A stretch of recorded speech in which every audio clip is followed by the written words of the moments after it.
Welcome to the Boise State Esports Arena. Tonight you're joining us for Idaho High School esports action as we have a bunch of Idaho high schools visiting the Boise State Esports Arena, ready to fight it out for honor and glory. And we're going to start things out today with a match in a Valorant where we have Twin Falls going up against Nampa High School. I'm your host, Jacob Palmer. I am joined by Dallin Starnes, the premier Valorant expert that we have with us today. Oh, man. It's great to have you with us. It's an honor, to be frank. I'm excited to be here. I'm excited to watch this. Yeah, you're excited to watch and commentate, well, or as you refer to it as your craft. Valorant is a cool game. I like it. All righty. Thank you, Dallin. That's what we have from you. And we also have some advice from our own Doc Haskell on how to be good at this Valorant game that Dallin speaks of. And that's going to be Doc's keys to the game in Valorant, and that's going to be to focus angles and flank, know your win condition, count cards and call abilities, and, of course, click heads. It's Doc's keys to the game brought to you by Drop-In Gaming, the premier online platform for gamers who seek competition. Play your favorite games to win cash and prizes through free and paid entry matches and tournaments. Whether you're new to the scene or a seasoned veteran, Drop-In Gaming has the right games and competition for you. All righty. Like I said, we've got Twin Falls versus Nampa High, ready to duke it out on everyone's favorite new map that replaced Split, which is Pearl. I miss Split. Well, you can spend some more time missing Split when the game actually starts. Right now, we need to talk about Pearl. Okay. Pearl. I don't know. I've kind of struggled with Pearl, honestly. It's not my favorite, but the aesthetic is really cool. I like the idea of an underwater city. It's just there's so many angles that you can hold. It's just kind of stressful sometimes, you know. It could be like, oh, he was right there.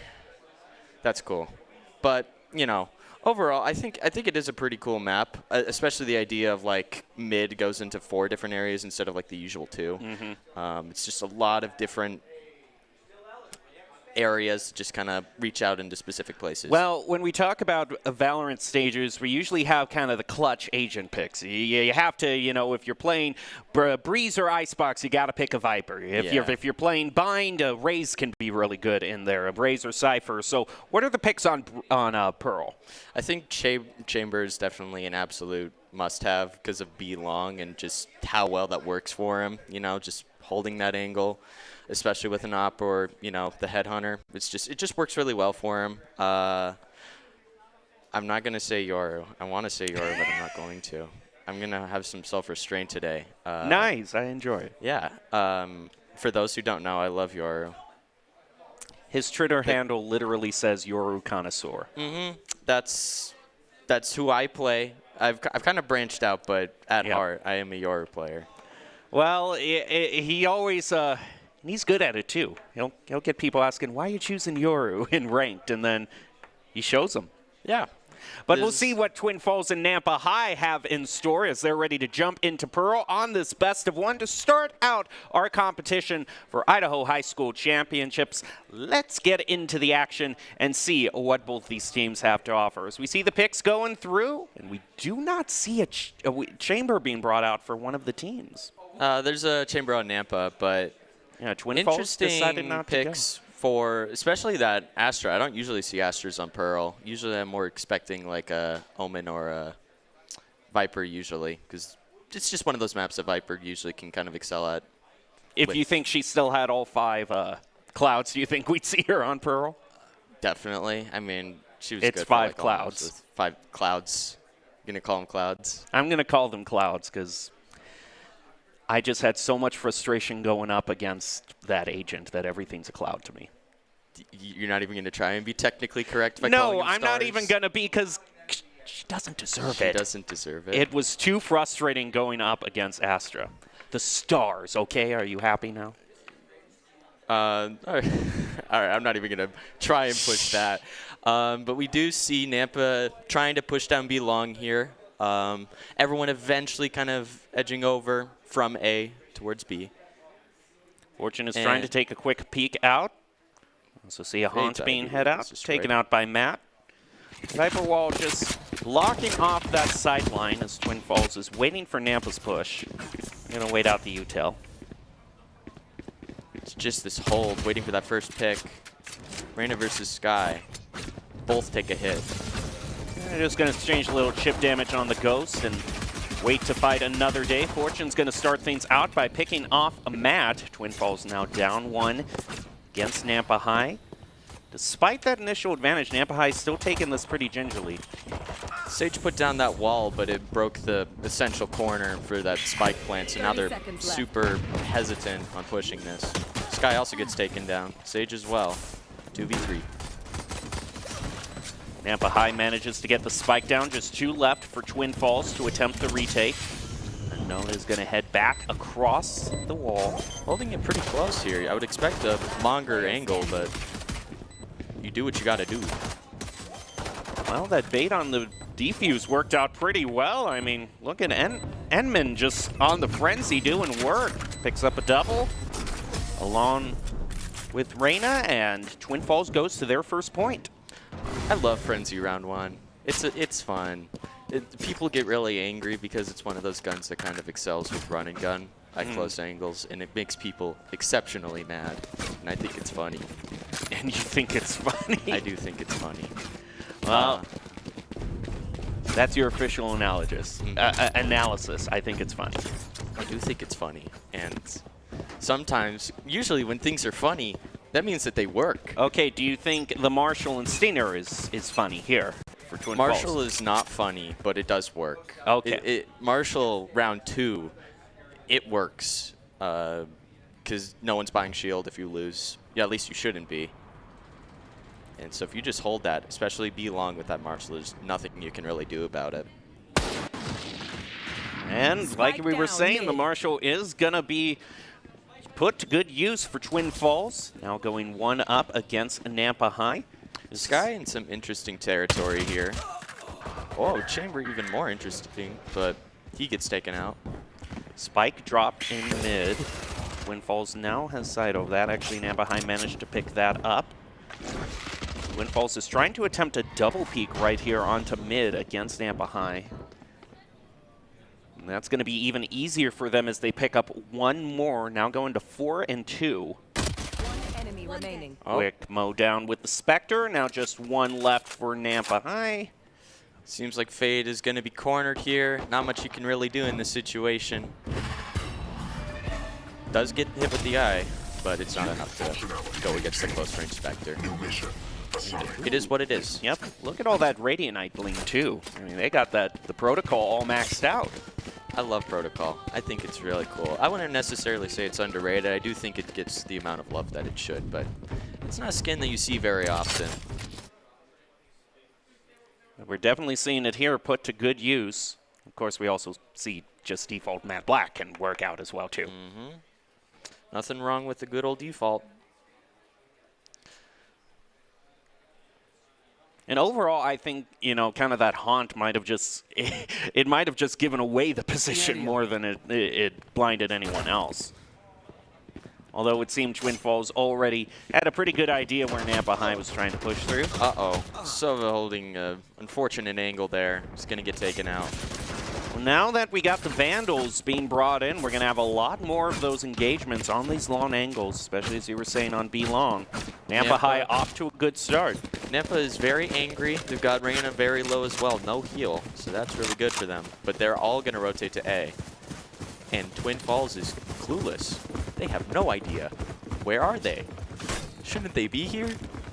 No, they are not there. That's just always the classic move that you see, 1 pick on 1 point, then just mosey on around to the other point before the other team can get there and plant it down. And why try to fix what isn't broke? Now this Sage is already taking the first peek out. I don't think that they see Solo there. He's coming up on a very sneaky flank. This guy's going to play an extremely aggressive angle. They don't. Oh! Uh-oh. He's able to take 1. Get that trade. Get that trade. Get the trade. That wall is going to be really good for Nampa here.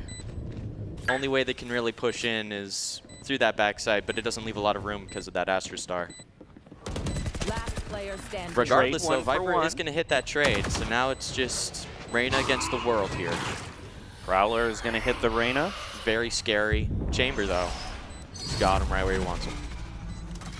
Whew. Well, it's kind of good that that flank overall traded 1 for 1, because I was thinking that it was just going downhill there. never really want to pull the trigger until you're absolutely sure, because the audio cue just in by itself is enough to give you away. And we start to see here both teams on a full buy. Anyone's round. Yep, now it is truly anyone's round. The first 2 rounds can always be just a little bit weird here or there.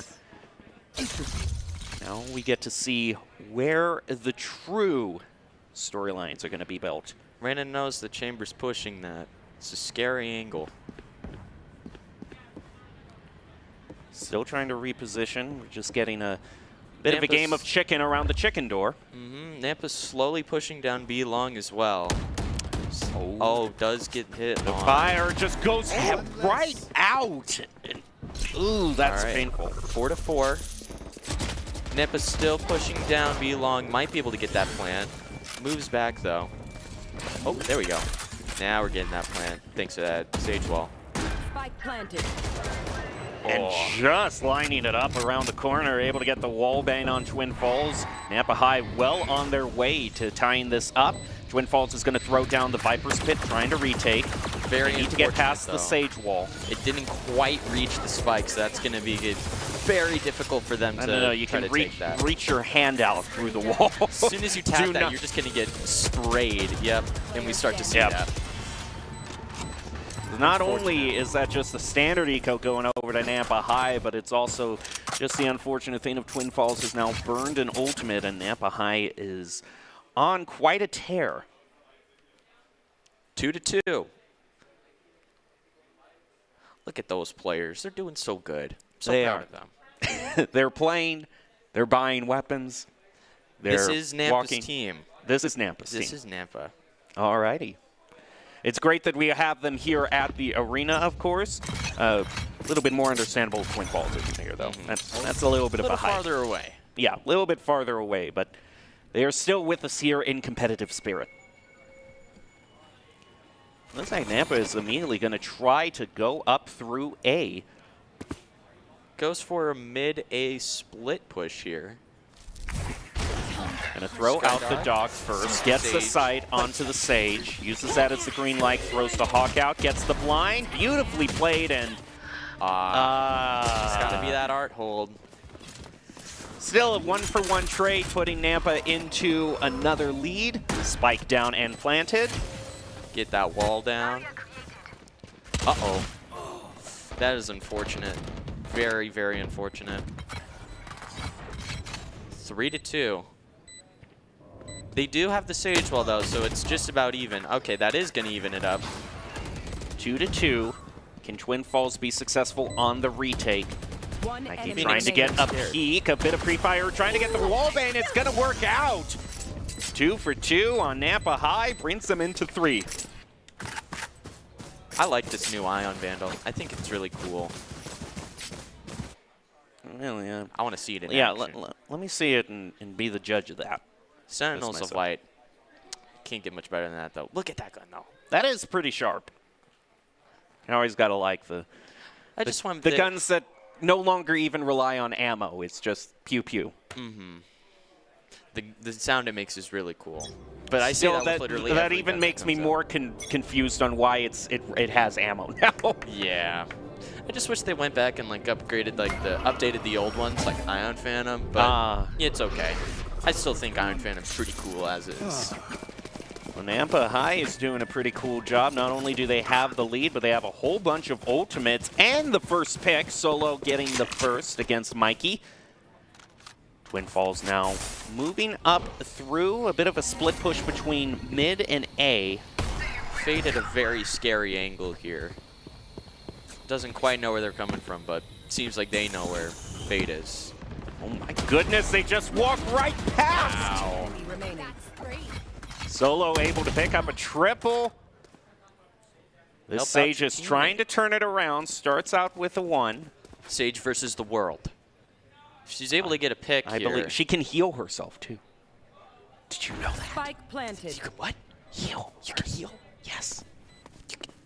I'm told it's very annoying. That's some crazy tech. I didn't know that you could do that. I mean, really, that just makes it 3-on-3 all by itself here. well. Oh, man, very scary. Oh, he's going to get pinged. Okay, a one-for-one trade there. You take the That's trade. not bad. I mean, if you're in a situation of 3-1, you know, just trying to take a little bit of eco off them here and there. 2-4 now. Nampa's 4 rounds in a row. This was just a very unfortunate play. You gotta check those sneaky angles right near the door. It's here and Link and on Bind and Baths. I mean, there are so many angles where people will just hide right behind the door. You cannot be complacent in walking through them. Sky is a true homie. Saw Fade was in danger and was like, I got you. Bit of a B push from Nampa High. Will they be able to get an initial long-range pick? Sky also going to try and take B main as well, or B lobby. Wall thrown up onto B. Sky is able to take out that Reyna. That's going to be a huge pick for them. They're going to go take that B with the Astral. I've got your trail. And it's a Sage v Sage here. Who will get seen first? Seekers are also thrown out by Nampa High to help them engage through the Astral Wall. Uh-oh. Plant going down, manages to get it. Solo peeks around the corner, gets 3. This guy is now just up to a going triple. insane here.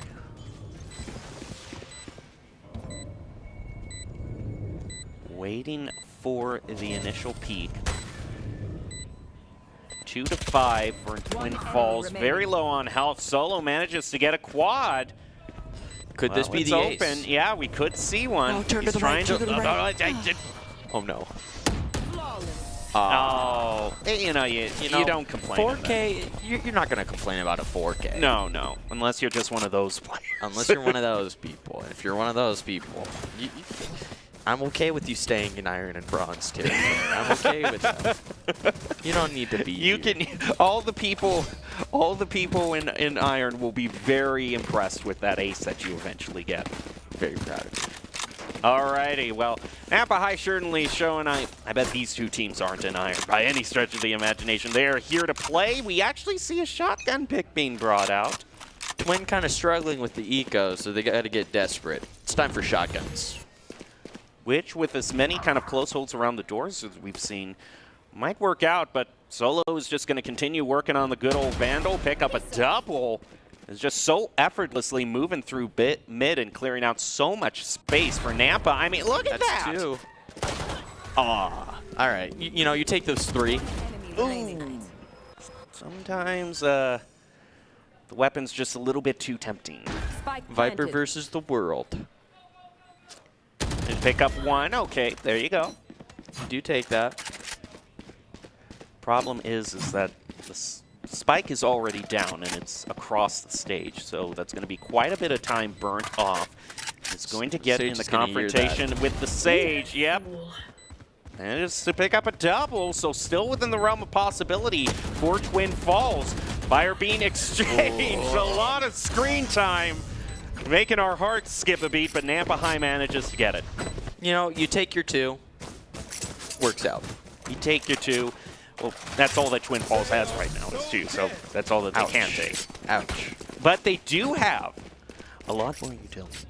I think we're missing out on a little bit of lore because yesterday, Nampa and Twin Falls did have a game for placements today. Sure. In this bracket, and Twin Falls did win that game, 13-7. So this is kind of like revenge. Yeah, this is kind of revenge. Nampa showing that they do not want to be counted out, and you shouldn't count out this tour de force just brought out by Fortune.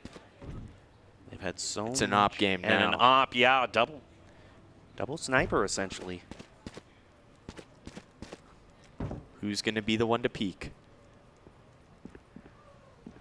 Twin Falls still playing this gingerly. They are picking around the corners now.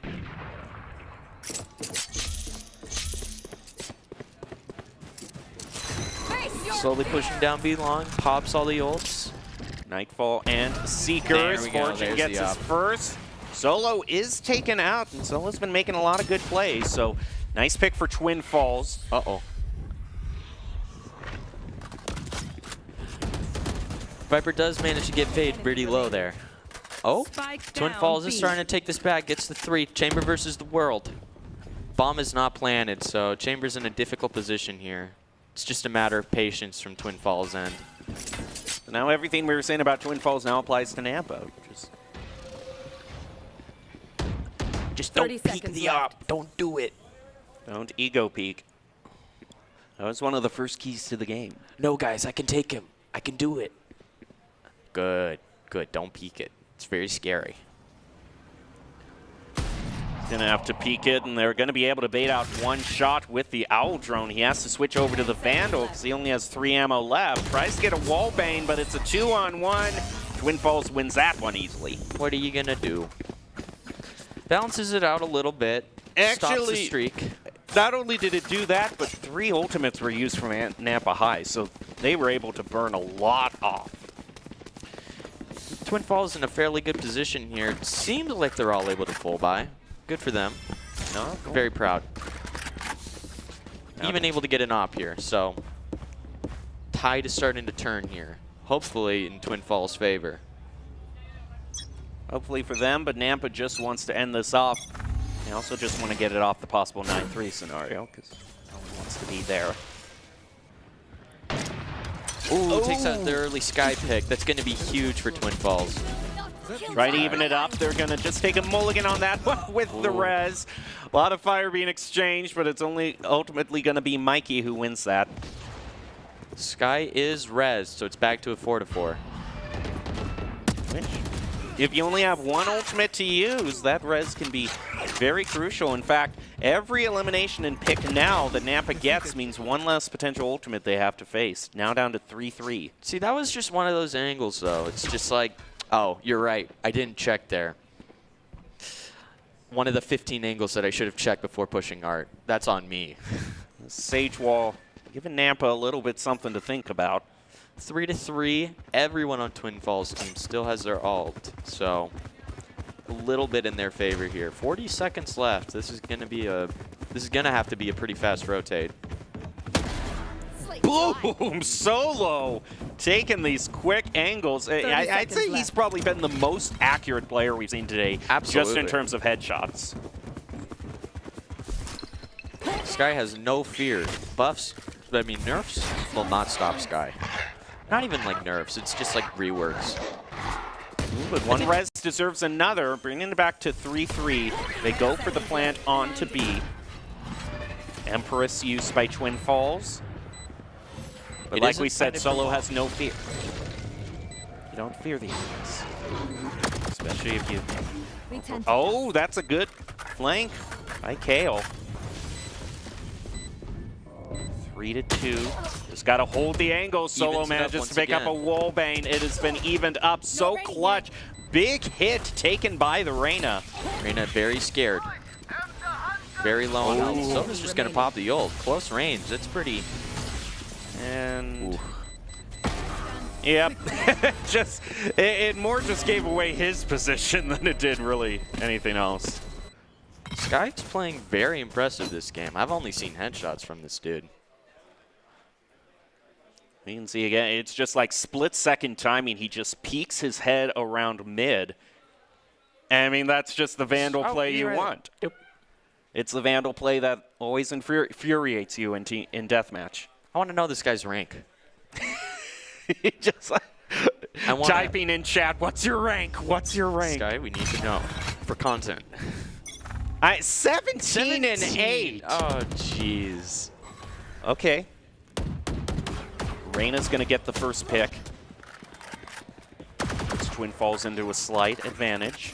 Nampa has no ults right now, so they're kind of at a disadvantage despite the score. Twin Falls split up pretty evenly between all the routes. Just trying to get a sideline on everything. As long as Solo is still on the field, though, I'm not going to count it out for Nampa High. It's a battle for mid control here. Everybody wants mid. It seems like Nampa's going to advance. Potentially take art. Could be huge for them. This guy's just going all the way. No fear. No fear. No we're going to see an engagement finally come through. Well, maybe you need a little bit of fear if Emma's going to shoot like that, but Solo answers it back. Ooh, has to go up against the Sage. It was just a classic 2-on-1 situation there. You already know what I'm about to say. left. Astra versus the world. He's got 3 stars. Might not be enough to take this back, especially with... Oh! Okay, all right. Okay, we might take Peter this Griffin back. TV going crazy. Oh. Wow, those are very impressive headshots, though. Yep. Especially after you get a double and Last think round in the that you're half. going to take it. I'm sure that's something that grinds his gears. It's just part of the dopamine just goes straight to your head. It's like, I'm invincible now. I got 2 picks. I'm invincible. I've got the stopping- recon skin. Who's gonna stop me now? My gun perfectly blends in with the pavement. Like I'm practically invisible. I'm not gonna do a Peter Griffin voice. I really wish I could, but I'm not gonna do it.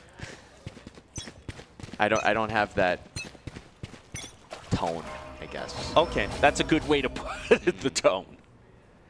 Last round before the half, Nampa High would love to make this a 8-1, and that's an initial miss off of the op. It's going to give that Reyna's location away. Chambers is gonna keep going. Ops, nothing. They are gonna move back. Sky slowly taking Art. Is gonna get this. Oh, maybe not. All right, Solo Sky's gets able to the take that first. Sage. I've got your trail. Big shot by the Reyna, makes it 4-4 again. This guy's going to throw There's out 2. again, gets him in the legs, it looked like. Now he's going to have to deal with the Seekers, but Emin is holding it down.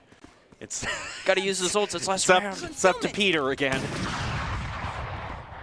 Astra versus the world, baby. Oh. Alrighty, 7-5, still pretty darn even. I mean, we were saying Nampa Switching sides. looked like they were the ones on a tear to get their revenge for last match, but Twin Falls shown they're not going to be counted out.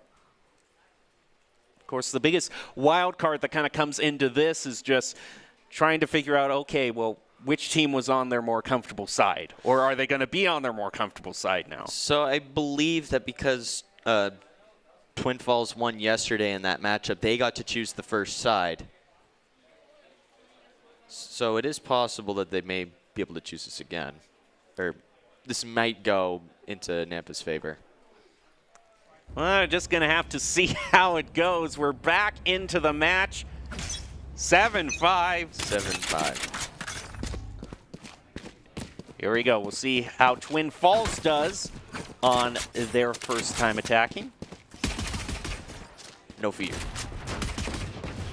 Taking a lot of shots with the Ghost. And despite Chamber having access to that Headhunter, it's going to do zilch on B.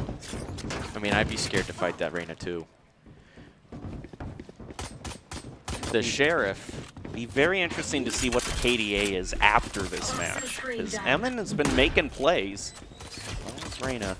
3-3, still anyone's favorite. Oh! Yeah, that you're going to get punished if you miss the headshot on the Sheriff. Especially when you try to reload, because it's just like a little, hey, I'm over here. Oh, trying to get an engagement toward B. Lawn is going to trade 1-for-1, which overall works out in Twin Falls' favor as they have the spike down. Now just Solo, facing them Solo. We'll see how he can do. Can he get his 1? Misses those first few shots. A 2-on-1 brings it to within 1 for Twin Falls. Well, what are you going to do there? I mean, if you're not a controller at that spot, it's going to be pretty difficult to try and take that spike. So, you take the picks that you can. One more round on the pistols. Is that Vandal round 2 with full shield? That is gutsy. How did you eco that? Wow. I mean, Out of charges. hopefully you can put of it to charges. good use. I would hope so. Out of Okay, he's charges. going to put it away. Okay, it My heads ult's not over. ready. Out of charges. Reyna? Out of No, charges. not Reyna. Yeah, Reyna's okay, gonna yes, small yes. shield it. No fear. Twin Falls. Nampa on the save round now, but that's Oh, gets caught out by getting the ultimate orb. Go for it again, no fear. Gonna try to Cannot be move hesitated. around the Sage wall. Throws out the dart. Uh-oh. Oh, no. Oh, no, you don't show that disrespect. You get punished for it. You know, that's something I would just do. I hate to say it. That is something that would happen to me, and I give Player standing. I give the Spike planted. sincerest condolences to that. I feel sad. It happens. It's though. just going to be better if you just get your pick with the classic instead of. But it's not like you don't get the morale, the team morale. It just goes down when you get knifed. It's like, oh, Yes, I guess that happens. But it's an all-in scenario too. I mean, what does it mean for your own team's morale when turned it your failure is right there for everyone to see? The exact moment. That is just so unfortunate. Oh, I hate to see that.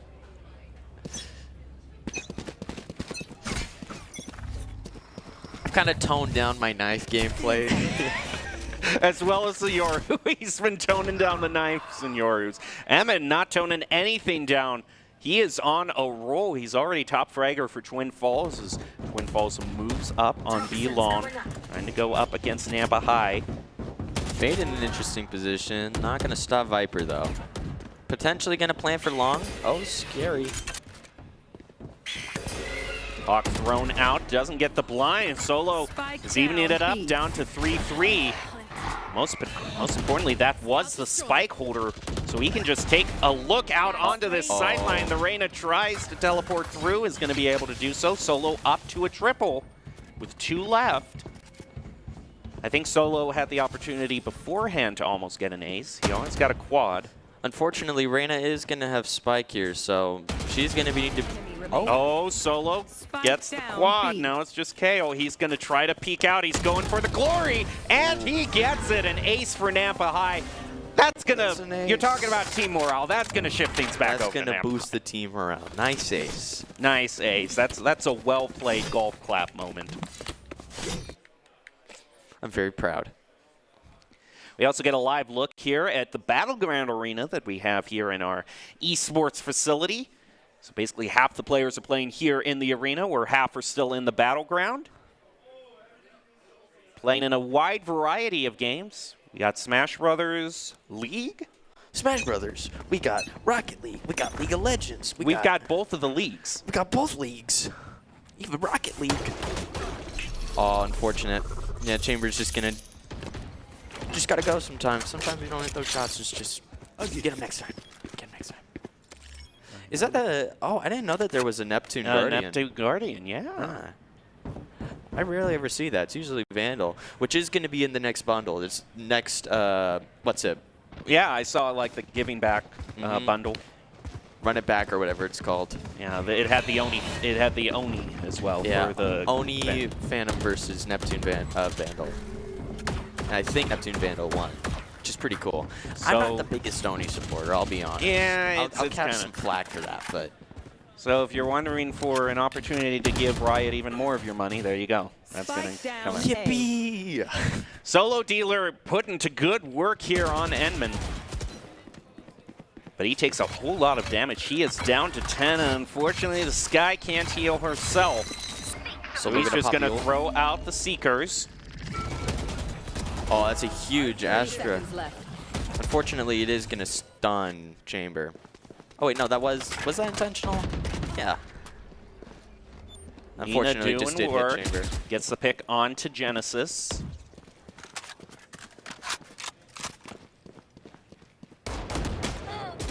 Time starts trickling down. What are you going to do? Well, pick up a triple is the first One thing on enemy Nina's remaining. mind. But I don't think you have enough time to plant after all of that. Just waits for the audio cue. Picks off Twin Falls and makes it 9-7. Solo the Demon. Whew. Let's take another look at that because Nina was on quite the tear. This just didn't have enough time. Best you could potentially do there is pop up the wall. Oh, wait, no, that wasn't even... Okay, it was Reyna. I thought it was Sage we was planning. It happens.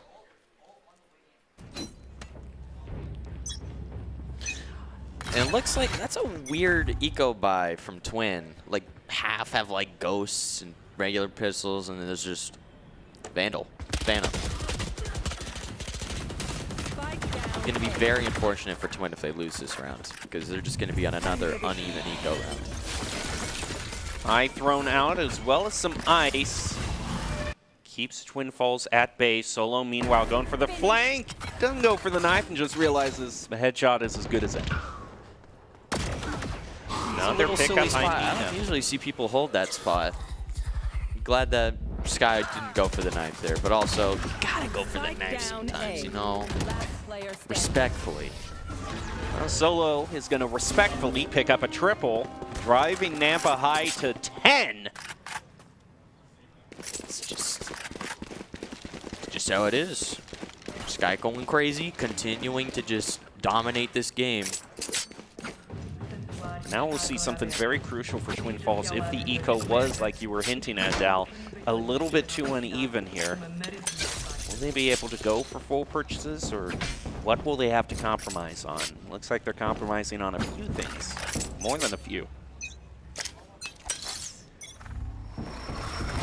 Chamber, no fear. He's going to go full offense mode on nobody. Nina gets the pick onto Solo. Top fragger down for Nampa High. That is going to be a huge pick for Twin. Toxins going up. Oh, Astro Wall. Toxin screen down. It is just going to completely cut it off. I imagine it would be in their best interest to rotate, but they are going to hold that. Just play the ultimate waiting game, I suppose. No, there goes the rotation. Chamber's kind of waiting for the rotate. Might work out in his favor. Teleport's ready. I mean, he has to catch them completely off guard is the only thing, because it's not like he can easily isolate just one of them. In fact, they might just be being sneaky on him. He is able to trade 1-for-1 despite going up against 3. Not too bad. Nampa pretty spread out defense here. Just trying to see where it is. I think they've eventually figured out it's not going to be B. Or it is going to be B. You know, it's just one. It's one of those things. I got you. You were sending subliminal messages for your true.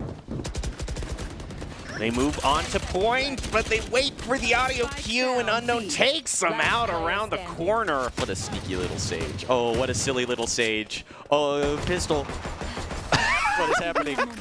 It's happening indeed. Eventually just goes for the pick on the Vandal, driving Nampa High to 11.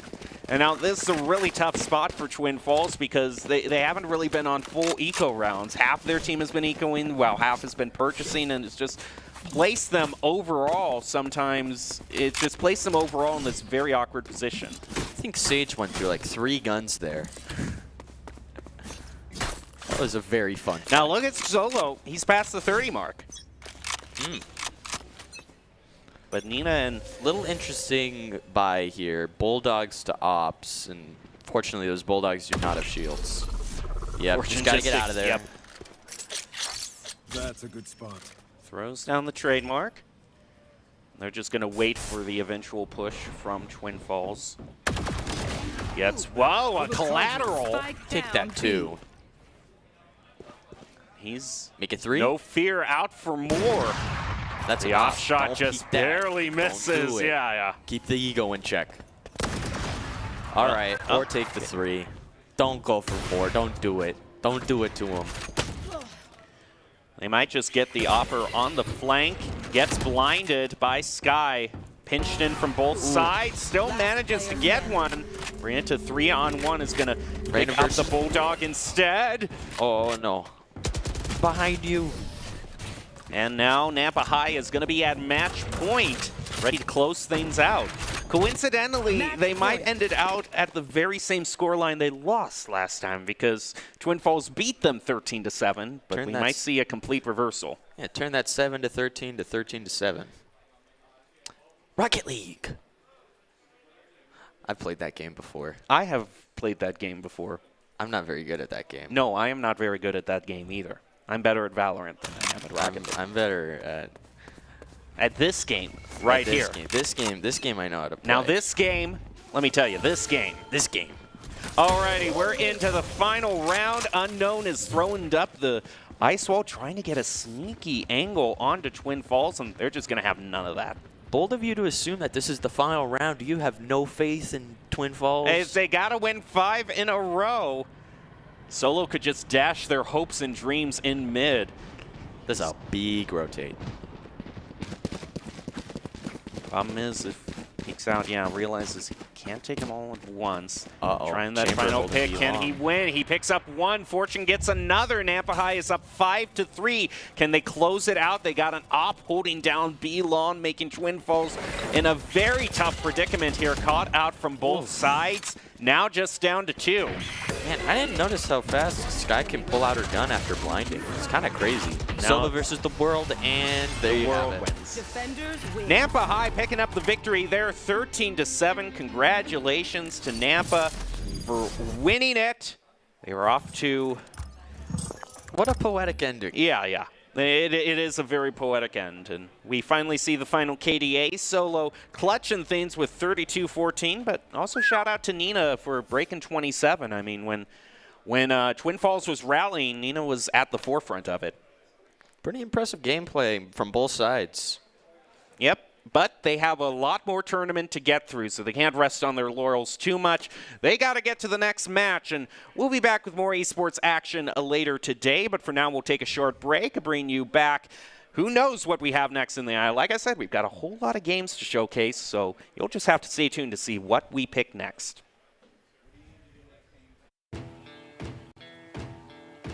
Growing up in Idaho, we have certain rules we live by.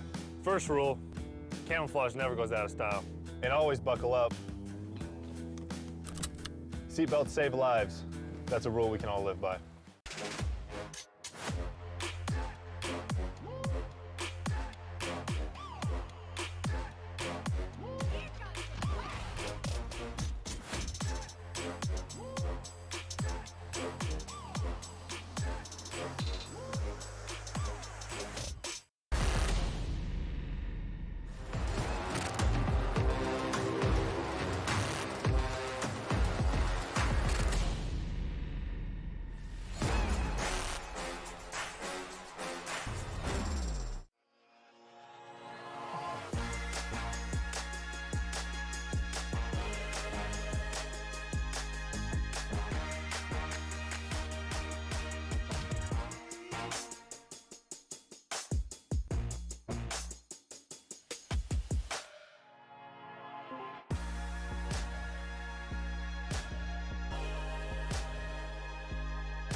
Protecting your customer journey from fraud is critical. According to industry analysts, Count's AI-driven platform is the leading solution. From account login to digital payments, Count is recognized for both its customer impact and technology excellence. Learn more at count.com.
Welcome back to the Boise State Esports Arena. You're joining our continuing coverage of a bunch of Idaho high school esports action as a bunch of teams visit the Boise State Esports Arena and fight for glory in a wide cavalcade of games. We just saw the first match in Valorant go in Nampa High's favor. So now we turn things over to the Overwatch side. and see how that's going to work out against our next two teams. I'm your host, Jacob Palmer, joined by Dallin Stones. Nampa versus Highland. Nampa versus Highland? That's cool. That is very cool. I mean, the team that we just saw win in Valorant, we'll see how their Overwatch squad can do as well. But it isn't just Overwatch, it's Overwatch 2, which you've been taking a little bit time to get familiar with. And you've been having a wide variety of opinions. I have a lot of problems with Overwatch. I mean, I love the game, but I also hate it. I don't know. I mean, the current state of the game, I have so many issues with right now. It's really cool that Bastion and Torbjorn are just gone. I don't like fighting those people, but I also don't like fighting Sombra. And right now, Sombra is just in like this state of just, what do you do? What do you do against this character? How do you fight that instead of just being like, oops, I accidentally shot at them? Yeah, it's not just a thing though of you just having all your abilities taken away. That's too bad. Once she hacks you, what if I did it again? She can just tear through your health. Yeah, man, the fact that she can not only just hack while in Invis, but do it again. Like, you can do it. You want to see me do it again? You want to see me do it again? I'll do it again. It's just, what are you supposed to do? And then you eventually find someone. It's just like, maybe you have like your Zarya just like do a 360 beam and you accidentally hit him. It's like, we found him. And then it just like, TP away. Yep. Nope, you didn't see me. I'm gone now. And it's just the rinse and repeat. I was never here. I was just a figment of your imagination. Maybe the real Sombra was the friends we made along the way. That is really deep, Dallin. I am blown away. I don't see how this match coming up could possibly top that moment that we just shared. But now, let's get to Doc's keys to the game in Overwatch, or rather we can go over how this Overwatch match is going to work out. It's going to be a best of 5, and we do see Doc's keys to the game in Overwatch. That's never to take a fair fight. That means to take fights in unexpected places when your opponents are unprepared, and of course take advantage of any tempo that you can build up. It's brought to you by Drop In Gaming, the premier online platform for gamers who seek competition. Play your favorite games to win cash and prizes through free and paid entry matches and tournaments. Whether you are new to the scene or a seasoned veteran, Drop In Gaming has the right games and competition for you. Tempo, tempo, tempo. Tempo, tempo, tempo. That's what it's all about. That is what it's all about. Just keep up that tempo. All right. Yeah. So, like I said, best of 5, so we do have an opportunity for Push to enter the equation as well. Fear. I don't really know. I haven't played enough Push to have like an organized opinion on it right now. Yeah, it's very interesting. I mean, and I personally don't mind it. I don't mind Push. It's definitely interesting. I like the idea in concept, but it's just, I don't know, some maps just so difficult. Alrighty, we're actually going to be hopping into a game that is currently in progress. It's going to be Middleton versus Boise in Game 3. So this could either be a match point, both of them could be tied 1 apiece, but we will see how things turn out for these two teams as we're ready to hop in, and we might just see Push just be brought out right now. We were just talking about it, and it appears before us because we are jumping into Game 3, so that means we skip Control, and I would guess Hybrid? Guess so. I'm not... Oh, we're going to Havana. Okay. So we are going on to a full escort map, too, which Havana, always one of the tougher ones to push forward offensively. We'll see what they do. See what these two do. Middleton versus Boise. Here we go. Into Havana. Will it be a close hold? Will they even be able to get to point number 1? Plenty of times we've seen the defensive team just do a complete hold. And I was questioning for a while whether I was in fact in Overwatch 2, just because the time of day was the same. One of the only maps that's really remained untouched in terms of daytime. Overwatch 2 takes place 6 hours after Overwatch 1. That is the only change. There's a bit more. There's a tiny little pinch more. There's a tiny little pinch. I mean, there's. Hey, it's night now instead of day. Except for Havana, which is always day. It's always daytime. We have established the canon for Havana. It is never nighttime in Havana. Don Rumbatico. Is that the... I don't know. It usually seems once we get into the factory, very rarely see a team get held completely at factory. It's usually the first or third point that you gotta be. So those are the two speed bumps. That third point, especially for me, it's just Man, there's so much that you can do on that third Only point. like It's so this, we difficult see to a attack. Junkrat being brought out. There's the Sombra that you admire so much. No. Get it away. Get it away from me. Also looks like we have a Sigma pick being brought out by Boise High. If they are on the defense, that is in fact the case. We're ready to see what Middleton can bring to the table. They are going to bring out the monkey instead. You know, I'm not quite sure who I'm rooting for here because they have a Sombra, and that immediately You're just trying to weigh the scales of which character you dislike the most. Yeah, which characters do I like versus dislike? I mean, it's Sombra, but there's also Brig here too. I hate Brig. I haven't mentioned that yet. I don't like Brig. Brig is what made me quit the game for like a solid 2 years. I think a lot of people share your frustrations with Brig, but it's interesting that we're seeing Brig be brought into this composition because we usually see Brig with a lot of big brawly compositions, but Right. Winston is usually something we see more with a dive composition being brought out. I'm just impressed that between Overwatch 1 and Overwatch 2, Brig got very minimal changes. Like, That is true. man, why couldn't you make her less annoying?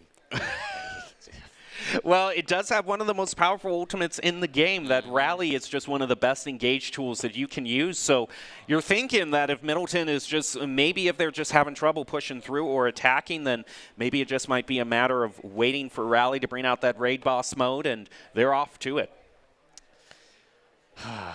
Man, I wish we could see Kuriko instead. Kuriko's fun.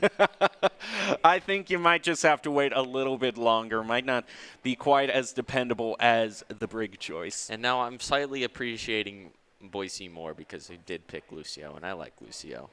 Lucio's always fun. Yeah. But Middleton does have a Reaper, and Reaper was my main back in 2018. I know that's kind of, I'm one of those people, oh, you played Reaper? That's kind of weird, but Hey, Reaper's one of the ones I'm actually good at, but we'll have to talk about our choices later as we get into the match right now. Middleton has taken a lot of space away from Boise High. They've already gotten to the first corner. Now going to be getting into some more close-range fight. Taterman getting the first pick onto Rejka. Monkey in some dangerous territory here, but he's not afraid. He's going to keep going forward. Ew. Does get hit with the accretion. There's the Brig that we were talking about. We also have the Mercy Pocket, which is, well, I would think, yeah, it's going to be boosting the DPSs for Boise High School. Trying to boost the Sombra and just providing a lot of healing, and the Junkrat spam is eventually going to work forward for Boise High, but Super Mage trying to get a sneaky flank on the Genji, but after just a few hits, they realize, hey, we need to reset as a full team, and that's indeed what they're going to do. Genji's just going out of his way to try and just assassin his way to each and every support that he can find. Oh, there he goes again, except this time he's going for Sombra. We can see the players playing in the lower left corner of the screen. Oh, man. TTBM on this Junkrat, still doing work with just all of the bomb spam. The Sigma is also holding things down as the Valkyrie is brought out by Boise High, as well as the Gravitic, and a Riptire is going to just go right through the Brig. I bet you enjoyed seeing that, Dallin. And right now, Middleton is already toward the first point. I mean, despite the picks they've been taking here or there, they've been consistently pushing the payload forward. They're also going to have the Primal Rage be available, so Taterman can just be a force on the point all by himself should he want to. They're not even going to need it, though. They get to the first checkpoint. Middleton is well on their way. Oh, no. Danger. Never mind. No, he's fine. Genji going to go in. Take out one. Take out two. Yeah, two. It's always nice when we get into the Dragon Blade counting game. That's my favorite game. I love counting to one. That's true.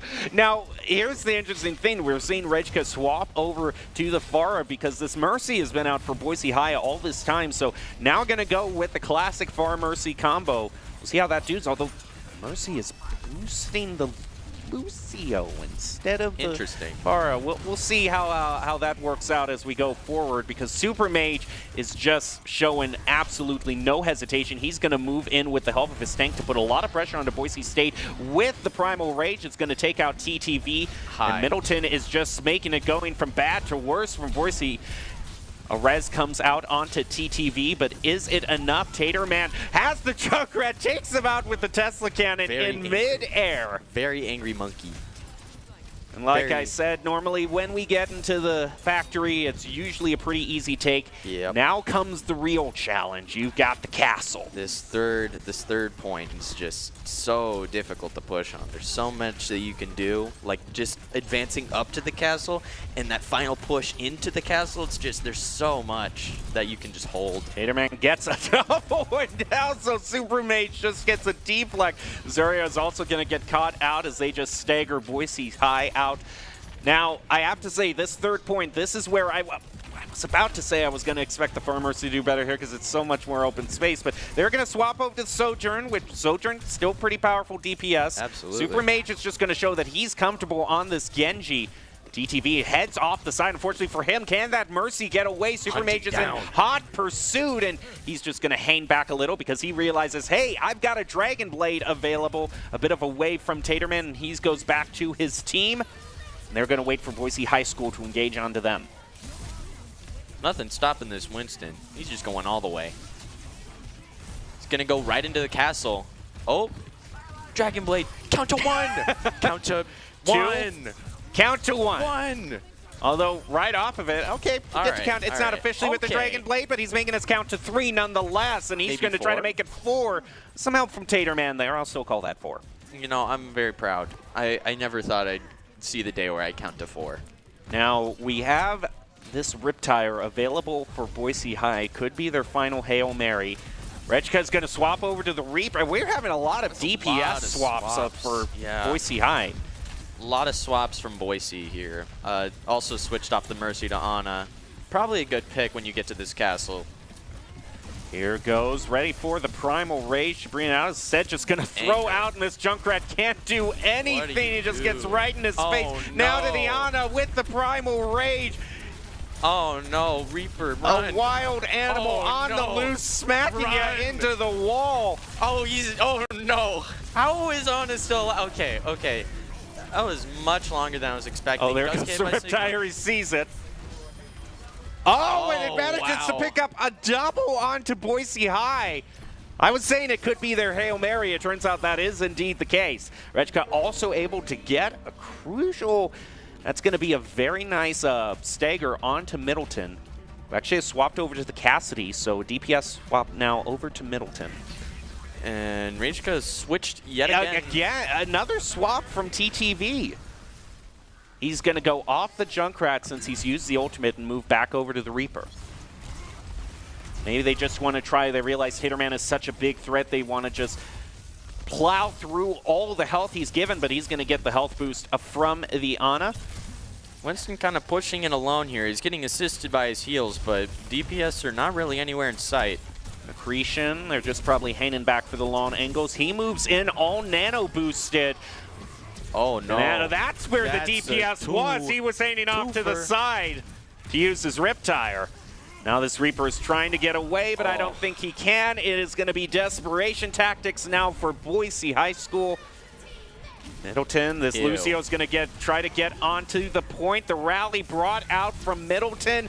That is an ironclad team you're going up against. Huge turnaround has to be brought out for Boise High. They're going to throw the nano boost onto the Winston. Try to let him do work, but the Deadeye comes through and puts an end to Boise High's hopes and dreams. They are just trying to run out the timer. Should this go to overtime, they have managed to get it down below 1 minute for Middleton. But Taterman with the double ends the first round. 3 points for Middleton. Man, that was really difficult to deal with. That rally just, stupid rally. I hate a rally. You know, it reminds me of oh yeah, see, look, you are on camera. So thank you very much for joining us here on the arena. It's always great to see that local competition be brought out. Truly local here. We had some distance between the first 2 high schools, Nampa and Twin Falls, but now Boise and Middleton right beside each other, basically. They could be side-eyeing each other right now. Oh man. We go back Middleton went all the way here. We're going to see if Boise is able to keep up that momentum. And I'm surprised how much Middleton was able to get that much first push on the first third of this map, because that long straightaway, that street is just like, you can, there are multiple options you can do. You can either go all the way up to the gas station if you want to hold them at close range, or you can bring out the snipers and use those windows looking down that nice long straight boulevard. I always think I can hold him at gas station. I always think, yeah, You I'm always that think, guy, but also no. That's a team effort. That's a Boise State kind of thing. Yeah, that's not a me thing. I wish that was a me thing, but it's not. It's not a you thing. It's more of a you problem. That's a me problem. Alrighty, we'll see how Boise High can do. Not quite Boise State yet. Almost. Once they graduate, they could join Boise State. That's all I'm saying. All right, Boise High is going to be ready to bring on their first push. Damage orb is thrown out. Does look like Middleton has taken up those long vantage points. Just going to rely on the Junkrat spam to try to keep Boise High at bay. We do see an Echo be brought out, and some Echoes can really pop off. So we'll have to keep an eye on Regka. They're going to make it to the first corner. Gonna see just D.Va kind of separating that Lucio from everyone else, trying to take him out. D.Va doing D.Va things. D.Va doing silly little D.Va things. Get Oh that my Echo. goodness, just takes the Echo right out of the air. Now it's going to focus onto the Zarya. Takes Zarya out as well. Middleton is starting this hold off really well. Did Zarya take herself out with the, what's it, alt fire? I mean, sometimes you just might want to do that, and it doesn't make sense to just kind of drag your team out and stagger it. Sometimes you just need to int. Is what it is. Seems like Middleton's got a pretty successful hold here so far.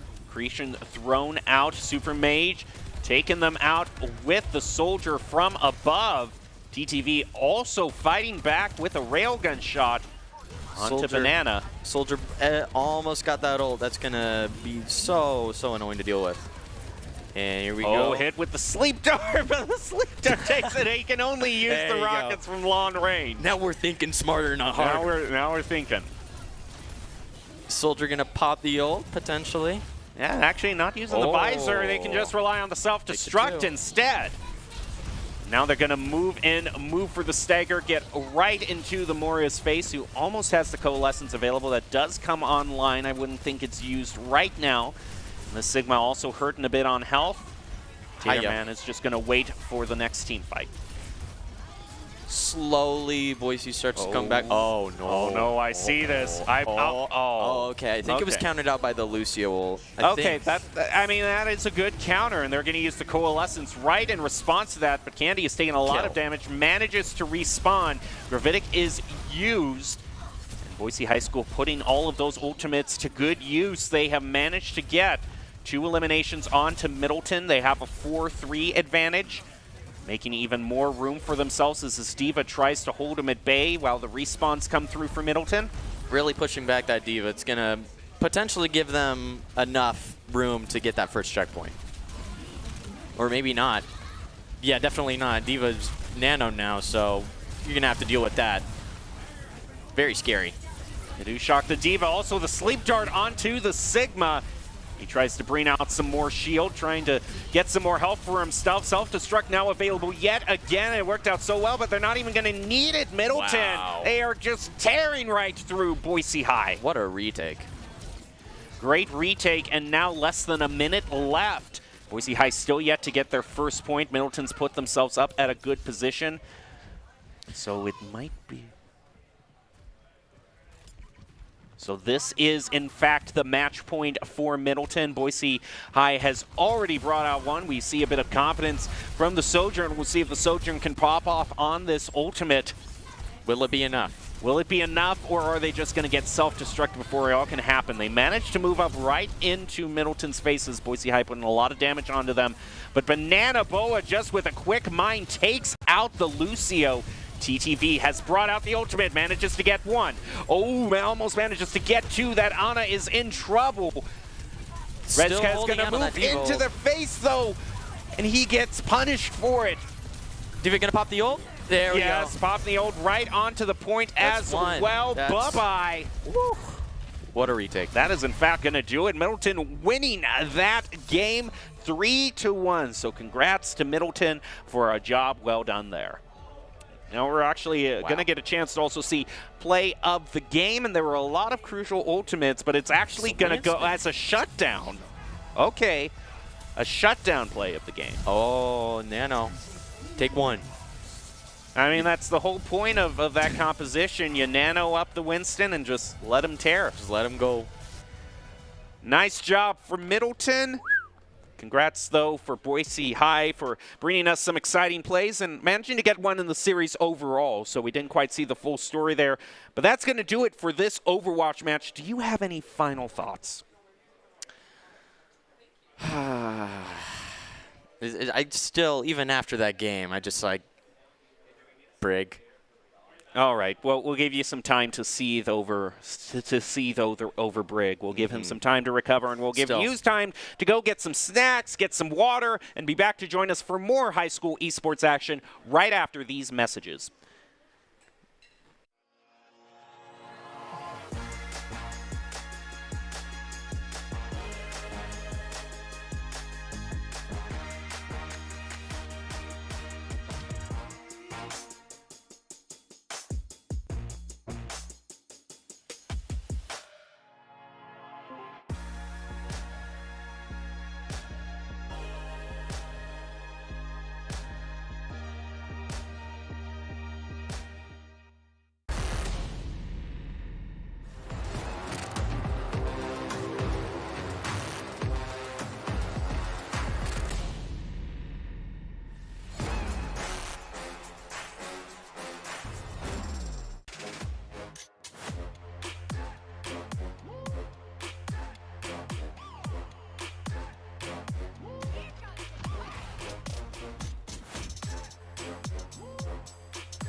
Protecting your customer journey from fraud is critical. According to industry analysts, Count's AI-driven platform is the leading solution. From account login to digital payments, Count is recognized for both its customer impact and technology excellence. Learn more at count.com.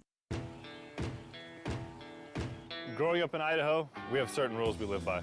First rule, camouflage never goes out of style. And always buckle up. Seatbelts save lives. That's a rule we can all live by.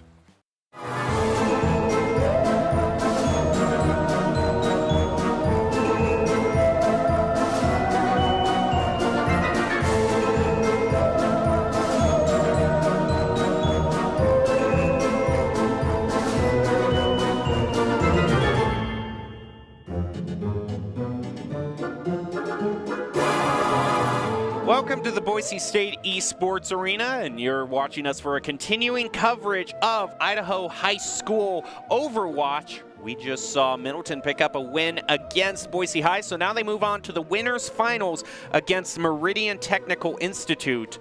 And we'll see who moves on to the grand finals, has the advantage of the bracket reset on their side. I'm your host, Jacob Palmer, joined by Dallin Starnes, calling all of the action for you. I see what you did there.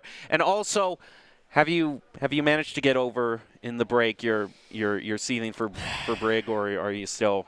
is there still some friction? This is pent up for years, this hatred for Brig, so I don't think it's going to go anytime soon. Well, I was hoping you could be a better person. I'm not. I'm sorry. I'm a worse person now. Alrighty, well, we'll hope that the better people are on the teams of Middleton and Meridian Technical Institute, who actually has collaborated a lot with Boise State Esports in the past. We've had Boise State's Esports, our own Nerdy Bird, coach at Meridian Tech here here and there. So we'll see how that all works out. We'll see how well they take into account Doc's keys to the game in Overwatch, and that's never to take a fair fight, and that means to take fights in unexpected places when your opponents are unprepared, and of course build up that tempo. Brought to you by Drop In Gaming, the premier online platform for gamers who seek competition. Play your favorite games to win cash and prizes through free and paid entry matches and tournaments. Whether you're new to the scene or a seasoned veteran, Drop In Gaming has the right games and competition for you.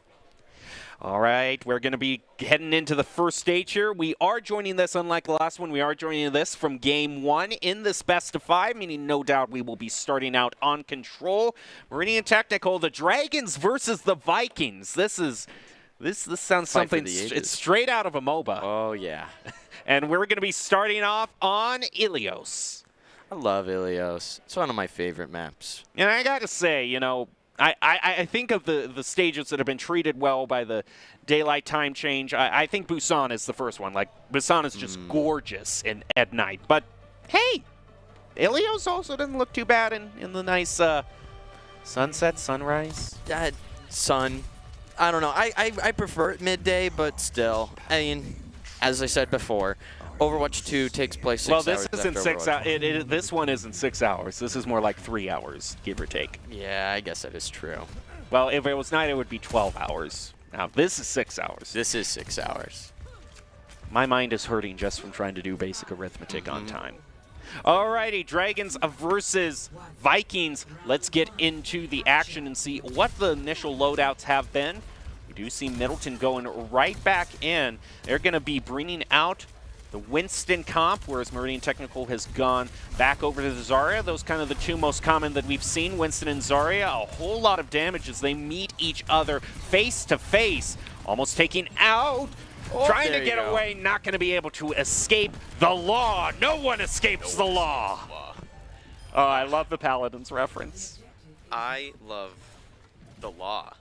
The law is such a cool name. It really is. But right now, he's still doing more, taking out Toast. Oh, man. Zarya is in such a good state right now. I love playing Zarya. I love playing Zarya in Overwatch 1, and I hate to say it, but she is too good. It's something that has to be said. She's too good right now. It's just so easy to get maxed. I mean, I don't know if you've seen, but like almost every top tank right now is a Zarya main, or just, you know, a Zarya player, whether it be primary or secondary. It's just such a powerful state. And oh, Taterman almost getting taken out by this Reaper. Who was just focusing exclusively on the Zarya. It's going to be the Law overall winning the battle of the Zaryas, although they do get a mine to the face. But still for Meridian Technical, the Dragons maintaining control. Curtin going to move up, trying to speed boost some of his teammates back so they can all fight together. Here we go again. Taterman also sitting on this ultimate. Something Meridian Technical has to keep in mind. oh, pops the BAP. Window brought out. Curtin gets the first pick onto Banana. Taterman holding things down, but isn't anywhere near close to charged up. Shooting that bubble, it's only going to make things worse for you. He's under a lot of pressure as Absolute Nova picks up a double. Meridian Technical now moving past 70. Fortunately able to get that ult, so it will be good for the next fight. The Law not quite there yet. I don't know if it's already been used by Law, but seems like based on, okay, actually, yeah, Middleton's got 4 ults here. Pops the junk wrap. See if he gets any. Retire from Middleton. Count to 0.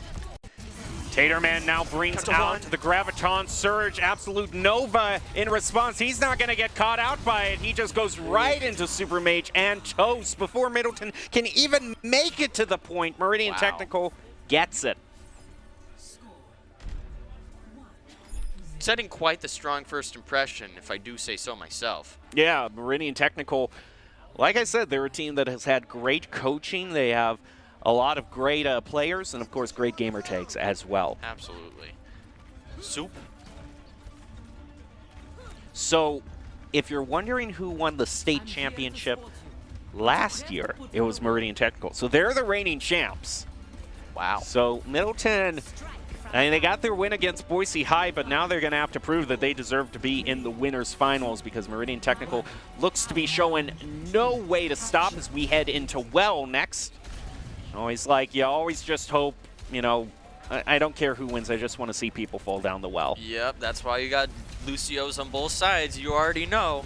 You already know what's going to happen. Someone's going to get booped. We also have the Farah here with another chance to get booped, trying to push Banana in, who has gone over to the May. We'll see how that works out, but Super Mage gets the first pick onto the Lucio, so no boops for Middleton at the moment. I mean, and Farah fight. Farah fight in midair. Who is going to win it? And it's going to be Soup. Only direct shot. Oh, and a boop into the well. That's what I'm hoping for. That's what I was waiting for. All right, come on, Middleton. You know what you have to do. Another one! I love well kills. Those are the best ones. Middleton actually claimed the point first, but Meridian Technical, by winning the team fight, they are going to have a good day today. It's Banana Boat. Again, the only thing they really have to challenge as far out of the air are the right clicks from the maze. So Middleton, their maze going to have to really clutch down. They actually swap over to the Soldier to get more of that hit scan, but Soup is just continuing to push everyone off of the edge with this Farah. This Farah Mercy with the barrage too! Ooh, all right, able to Finally stop that Farah. Yeah, but after he just basically tore through the whole team and is going to get rezzed anyway. Yeah. The mayhem never stops. Another one. It never stops. You're familiar with that meme. Another one. Another one. Another one. Another one. Another one. Shout out to DJ Colin. And that's it. We'll see if another one. See if we'll see any more. Also, what is interesting is this one Farah from Middleton is trying to go up against their Farah, but doesn't have the benefit of the Mercy Pocket. The Law is hanging down. We do have a battle of the Roadhogs, and that whole hog can also be something that can push you into the well. The Law takes out Super Mage. Whole hog burned by Tater Man, but the Law also uses it as well. They burn through the Immortality Field, also taking out Banana.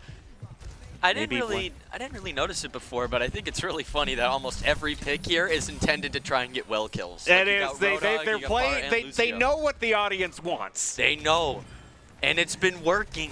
We've got how many so far? 4? Let's get another one. Let's get 5. But it really has been this Farah Mercy that's just had such free reign over Middleton. Might try, I was thinking maybe a hook to the air, gets right, hooks the Wrecking Ball. Oh, almost gets the Wrecking Ball, slams down, almost falling. Oh, it's just gonna head down to the visor, and the barrage also picks up a double. That clinches it for Meridian Technical. Another one. Another one. Another one. Another one. Congrats to the Dragons for winning that. That was fun. I enjoyed watching that. I love well. Well, of course, play of the game has to go to Soup. I mean, this Farah Mercy was unstoppable and winning the Farah battle as two. And there we go. That's boom. Another one. The first one. The first one before the other ones. Before the other ones. All right. So now we get to head into hybrid.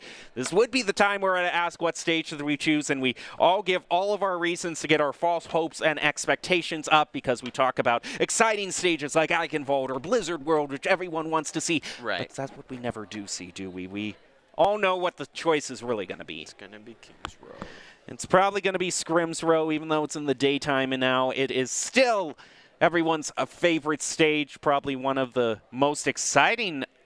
I actually think I heard that we might be going to Eichenwald instead. Oh, yes, we have something a little bit different here. It's not quite Blizzard World, but I'm still happy. Eichenwald. I can wald for more of that. I don't know. I tried. I really, really tried to connect it. I'm sorry. I can't. Where do you start with wald? I'm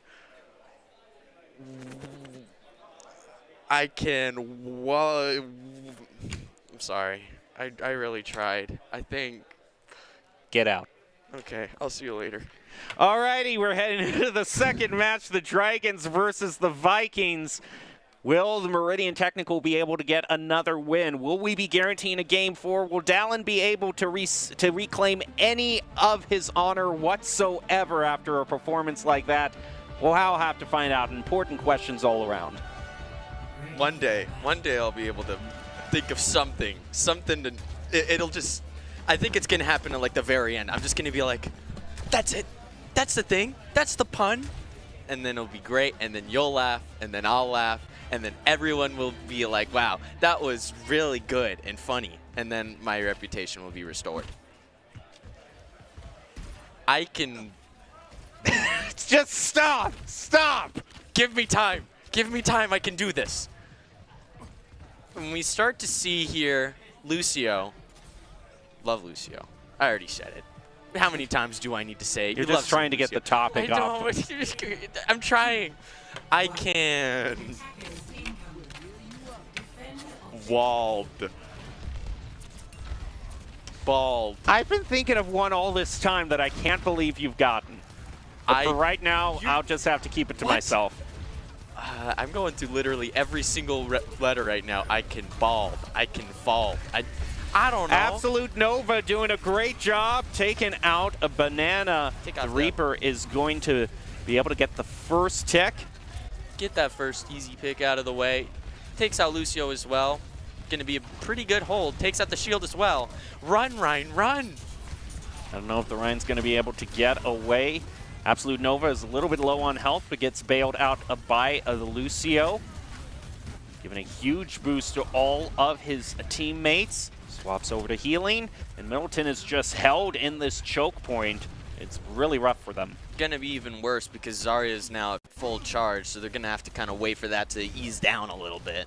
Because that's something so difficult to deal with it's trying to push that Zarya full charge. It's just, yeah, 83. What are you gonna do? What are you going to do against that?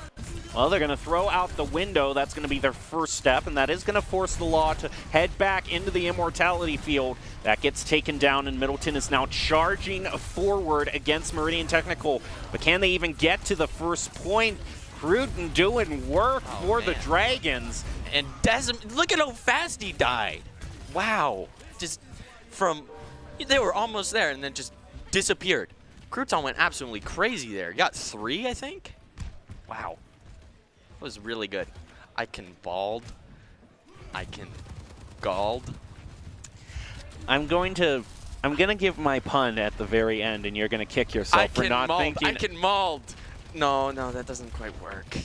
I cannot mauled when I see this map. I get happy when I see it. Dallin's pun skills aren't the only thing that's not working. With that Graviton Surge, Middleton gets caught up in the choke point. And Soup with this railgun picks up a triple. Man. Absolute Nova also eliminating Taterman. Can you say hello? Say hi. I think that's a good hi. I think that's a signal to saying hi to us. The best way to say hi is not to say hi at all. Just shoot the ground. Oh, man. They brought out a Junkrat. Already.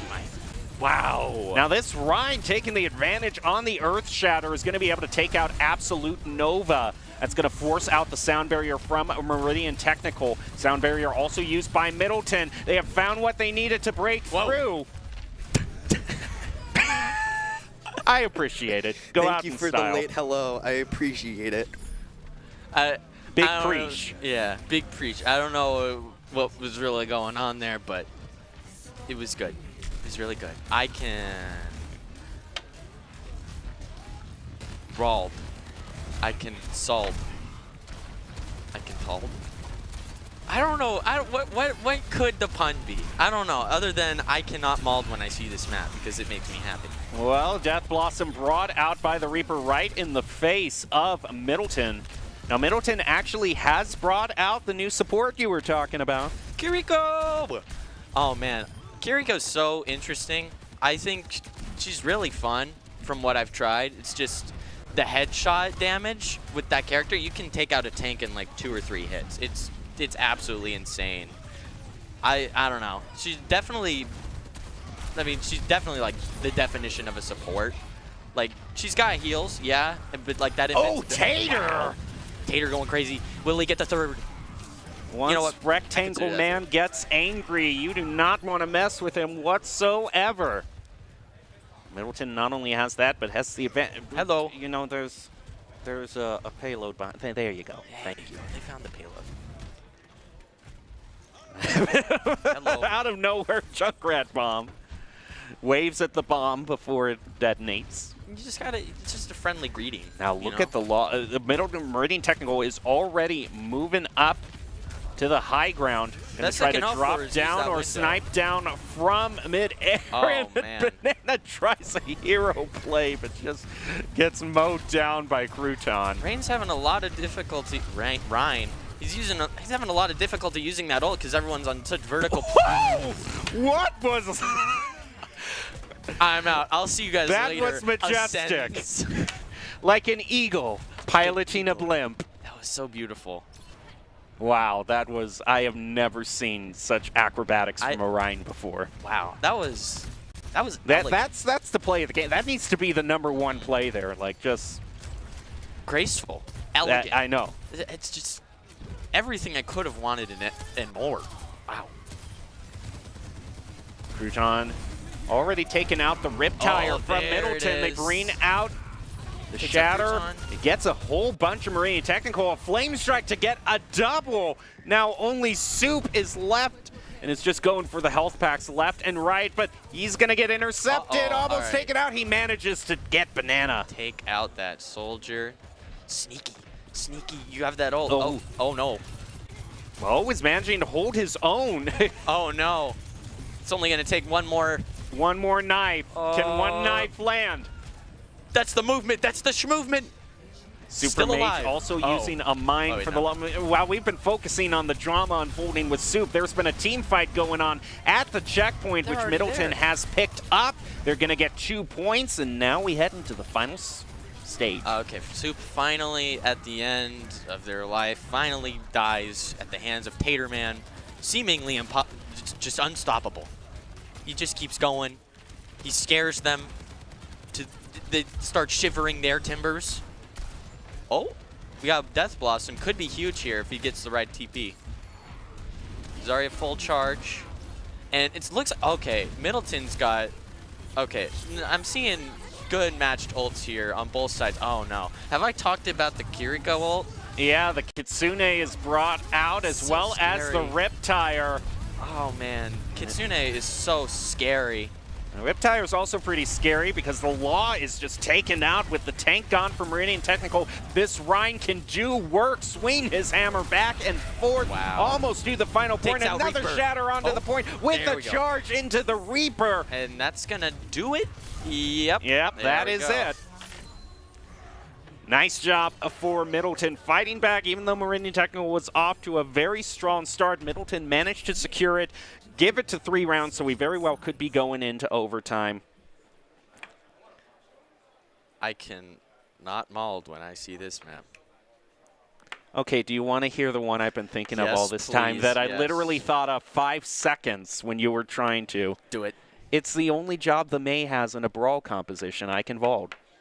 And then the team goes ham on them. I told you were going to kick yourself when you realized. There's no May. There's no May here, but it's the only pun that works. Sure, sure. But if there's not a May, I have to change the lettering, you know? Sure. You're changing something. You're changing the rules around here. I'm changing the rules? There's not a May. The joke doesn't work if there's no May.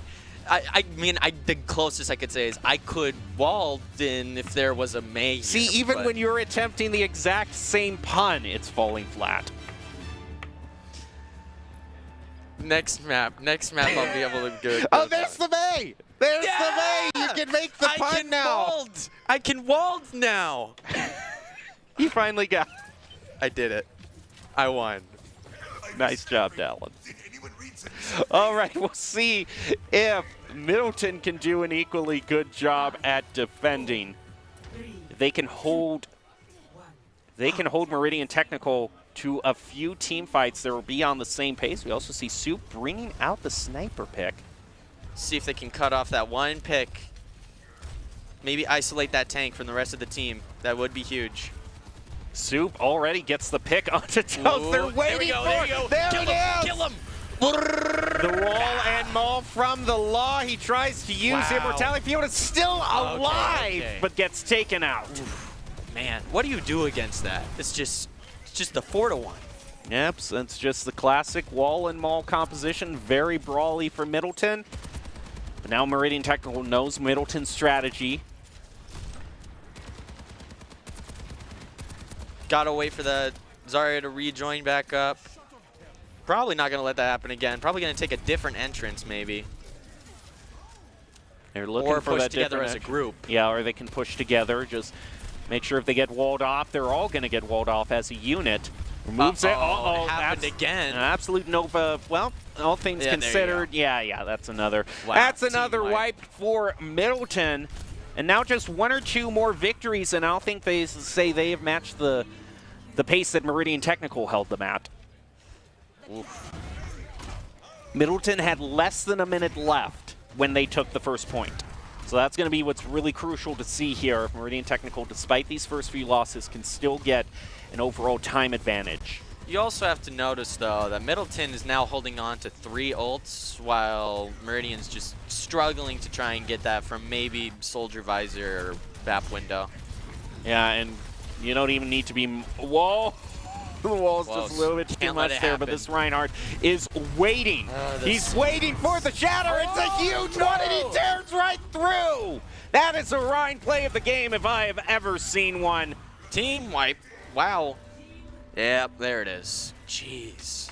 The thing is, Middleton still has their photon barrier available. Meridian Technical, very crucially, has gotten some ultimates themselves, though, and they're very damage-heavy ones. This could be huge if BAP pulls the window and combos off the Soldier. Or you could just wall them off again. Oh, yeah, that could also happen. And with the sim turrets, I don't even think we mentioned the sim turrets. That's just doing additional work. You know, goes off again, you know, no, poor BAP. Rinse and repeat. This Diablo time, Nova though, they're still all there. hasn't used the visor, which is interesting, because Taterman already almost gets knocked off the edge. Run! You cannot outrun the Rein. Dragon Blade trying to turn it around for Meridian Technical. Soup managing to pick up 2. Count to 3, maybe? Oh, I can count to 3. No, the Rein turns around. I can count to 2. The Rein turns around, and now great hold for Middleton. They are fighting back against the Dragons. We have now reached the sub-minute mark. This is where everything can either make or break. It's got to be this push. May is moved back now, so that's going to give them the ability to not get... There's the visor. It goes right in with the device. Oh, he shatters them right in the face of them. You can have as much damage as you want through that window, but you can't use it if I'm just going to take you all out as the Rein Taterman. Oh, Putting on a show of pure rectangle strength. Goes back to the wall. The classic strat. Oh, man. What an insane ult combo there. Oh, don't do it again. Don't get you walled dare. off. They get what? Run, Zarya, run! Uses the graviton surge right in their face to stay alive. Oh, it's got to be this moment. This is the make or break. Oh, can they even get onto the point? Are they contesting it? Okay, Meridian Technical knock them off with no time whatsoever left. It's going to head into overtime. This Kariko is going to try to, it's got a Kitsune and a Wish. It's got 4 on the point now. That okay, they are going to be able to take They have to give that up. All right. It's not over yet. All right, 2.5 minutes back on the timer. They got to get to the next checkpoint. Now what are you going to do, May? What are you going to wall off now? Now they have 3 exits to go through. Oh, man. They are going to be held at this first door here for just a little while. Wild open. Staterman goes on to the Winston instead. Still doing work. Is able to take out Soup. Sim turrets facing him. Yeah, he's getting car washed. Classic. Remember when she used to have 6? It's just, I don't want to think about that. Man, what were they thinking? What was Blizzard doing? I don't know. They were being silly. Right now, the Taterman has no time for silliness. He wants to take out Meridian Technically and right in their face. Can just use a Primal Rage right back. Is going to slam right down, and there it goes. And you take one back to the Rein. Trying to find that Genji, who's using the Genji Blade himself. Picks up a double with it. Genji able to count to 2, but then dies. So, you know, can count to 2. Thumbs up to you. Now already more than half of the time has been burned off from Meridian Technical, and they are not more than halfway there, crucially. Oof. Are able to round the bend, though. Just Now, Middleton has been very patiently just kind of building up their ultimate advantages. They're doing this well so far without using any. Marine Technical is going to have to make it happen in this next team fight. Can they do so? The flank is going to come out from the Symmetra. The Law does have the Shatter. Will it land with them? It lands onto... Uh-oh. Oh no, everything is frozen. I think he shattered, but the problem is that there were 3 Symmetra turrets up there. So once he walked out to capitalize on the shatter, he just got car washed. Yep, is what it is. Middleton looking like they might be able to hold the Dragons. Just 30 seconds left. Super Mage has gotten a punch onto Absolute Nova 2, so that is a stagger that the Dragons cannot afford. We also see a Sim turret be brought out for the flank right onto this Reinhardt. It's just trying to left click him. Kitsune is brought out. Oh, I thought he was charging back, was just trying to pick out someone out of position, and the boop off the edge, but the Primal Fury is brought out. Primal Rage, Primal Fury, he's angry. Oh no. Is the final word. He boops Curtain off of the edge. Banana's back onto the maze. Soup is able to take out Banana. It's trading back and forth, but I think Middleton has been able to hold the Dragons. We have gotten to 1-1. So we are going to see in... Okay, I have no qualms right now about who the player of the game. It can only be one. It can only be Rectangle Guy. Tater Man. Rectangle Guy. I mean, look at this. Bam. Bam. He didn't even need the wall in that situation. Oh, yeah. He just kind of went ham. He's just he has a hammer and that's all he needs. Just 4. Just wow. Alrighty, so here's the interesting thing. We joined the last game in the middle of Escort, but during the score update, that was actually game 4. So now we go into game 3, ready to see push that we have all been talking about. And we're moving on to Esperanza. The one good push map. Yeah, it is nice. This is the only good one. I'll die on that hill. Okay, you're not a fan of all the others. You're not feeling the Canadian energy at all? No, I don't like the Canadian energy. It makes me feel like I want to say sorry, and I don't want to do that. Okay. Well, thank you for just sparing us and only saying it once. So we'll just move on from that. Not feeling Italy at all, too. You don't like Colosseo either? I don't like Colosseo. I don't know. I just feel like Esperanza feels different. It feels better, more comfortable. It also feels more relaxing. I just like the setting. It's nice and laid back.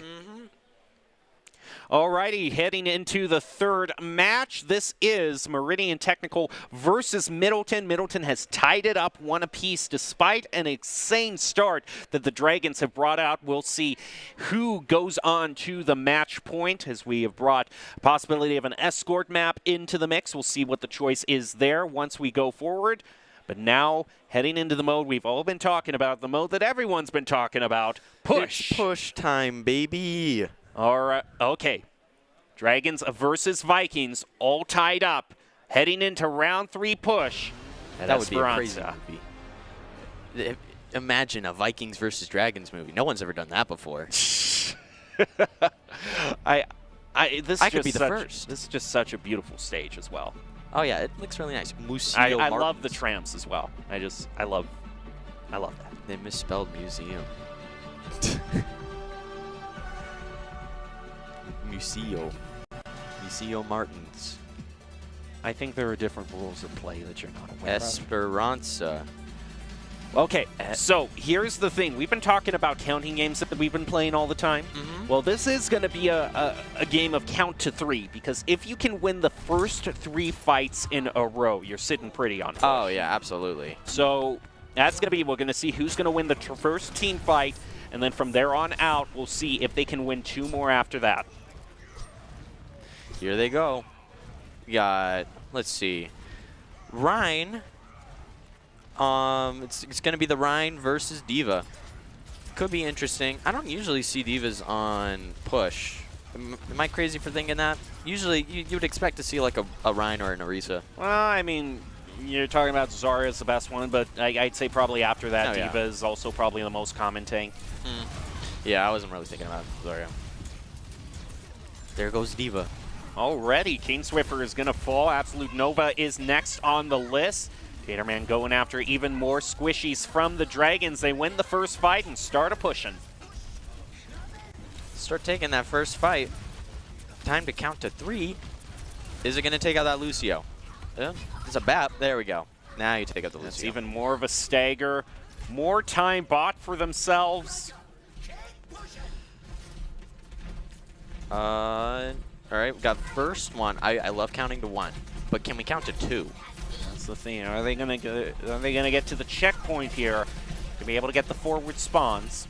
Uh-oh. The Law is hiding on the Sombra. Dun, dun, dun, King dun, Swiffer dun, dun, dun. doing great work taking out Banana. Middleton down. The hack goes out on Taterman. Wow. Look at that health disappear from the Sombra.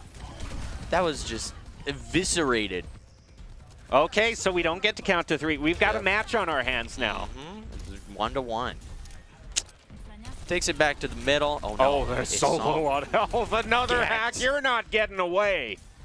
Silly little Sombra. Oh. We got a match pause. Yeah, have a bit of a pause. We'll just have to see. That's the nature of a live event. But this is the stage I want to get back to because everyone talks about Push, being almost as steamrolly as the mode it replaced. But I think there's nothing more exciting than actually when you get a competitive Push game, when it's back and forth as Blizzard intended, as they were thinking. Yeah, I guess my main problem with it is it feels like it's too often like one-sided. Like Splatoon 3 in a way. You just take one and you keep going. That's not going to make sense to anyone else but you. But I know what you're talking about, Yeah. but the thing is it's even more steamrolly. I don't know. I feel like, at least for me, a lot of my games on Push have been a lot of steamrolls one way or the other. I haven't gotten a lot of back and forths. So this is... I don't know. It's like I don't know what everyone's experience on Push is because I've had a lot of games where it has been. I never feel quite out of it because of that generous 10 minutes they give you. Yes, sometimes you do get a roll, but I don't know. Maybe I know how a lot of people have negativity bias where they focus on only the negative events. Maybe for me on Push, it's just positivity bias where I'm only thinking of the positive events. But I don't mind the mode at all. I think it's tons better than 2 CP. I mean, do you remember what we once had?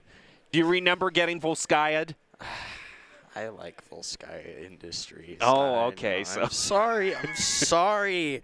I know it's not a good opinion, but I like Volskaya. I don't know. I have had too many times getting held at Anubis or, it's just, or the choke point on Hormer. Why are so many of the choke points on Assault just so infuriating to go up against? But here it's more wide open. Yeah, it is. You're playing mirrored. It's refreshing. It is more refreshing. I'll die on the hill saying that Push is better than 2 CP. I don't think you even need to die on the hill. I think that's just the common opinion. I know it is the common opinion, but also our resident Overwatch expert, Nerdy, has some very strong opinions on Push as well. Oh, really? Yeah. I didn't know that. Yeah, not really too much of a fan. Because I think there is a little bit of some teams like to pull a strategy, which I don't think was intended in the general strategy, but they take advantage of the forward spawn. Like they don't take the first checkpoint when they could because they want to keep the advantage. One spawn is an advantage over the other. So I could see where maybe that would be something you're ticked off with, or I don't know. Interesting. Just try to make it less steamrolly. Another checkpoint maybe. Who knows? I don't know. I guess I haven't played it enough to have like a very informed opinion, but we're back. We're back, baby. And the push starts for Meridian Technical now. And Sombra immediately takes out Cassidy. Oh, we're heading over to the Sombra cam. POV. Here we go. POV, you are about to destroy the entire team by yourself by doing little silly hands. Beep beep boop pop, you're dead. Beep beep boop pop, you're dead too. Oh, and Goes on to Taterman. How much damage is going to be brought out? Not too much, as Taterman is pretty well supported, but there he goes down. Soup is also getting a double EMP brought out onto Middleton. They all fall. Look at That's Soup going to go. be the forward spawn gotten for Meridian Technical. I can count to 1 again. And they are able to get to that first checkpoint. Good for them. There it goes. They're going to get the forward spawn, but can Middleton fight back? When we start to see here, I haven't even talked about Moira. Moira is just, I think Moira's already, it's been said, it's just the DPS machine. It's just, I don't know, it's kind of crazy. Gets hacked, dies. Yep, that's a classic Sombra moment. Absolute Nova also doing work on the visor. Yeah, Jeez. that Super Mage was not going to get away from that. And the game goes on. I can count to 2 now. But can you count to 3? That's the magic number. 3 is the magic number. Sombra gonna do silly little things. Maybe hack a Winston or 2. Here goes Tater Man. Has this Primal Fury available. They're also going to bring out the Rally to start things off. And brings out the Deadeye, but they conveniently just walk around the corner. Yeah, that is very convenient. Dang. How unfortunate. It's going to be more of a zoning Deadeye, if anything. That's they just wait until to bring out the Graviton Surge, but there's no damage follow-up for it, so Meridian Technical is left looking. Absolute Nova is going to fulfill that, however, taking out Tater Man. This Cassidy is trying to get away.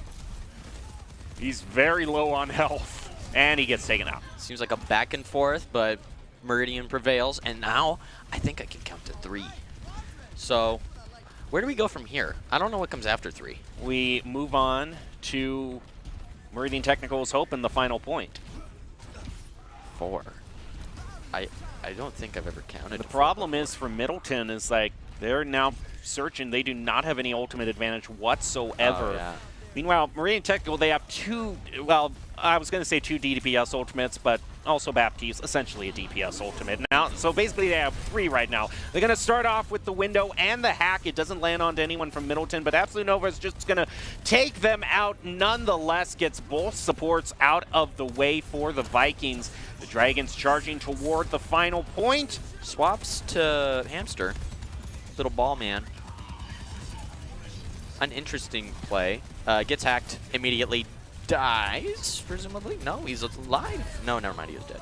Yeah, one last coalescence to try to turn things around, but indeed Meridian Technical takes the push match and is going to be going into Escort at match point. See, that little last bit is what I usually experience in my games. It either happens to me winning or losing. I know, it's crazy to think of like one way or the other, but that's usually what happens to me. Man, this window was absolutely crazy.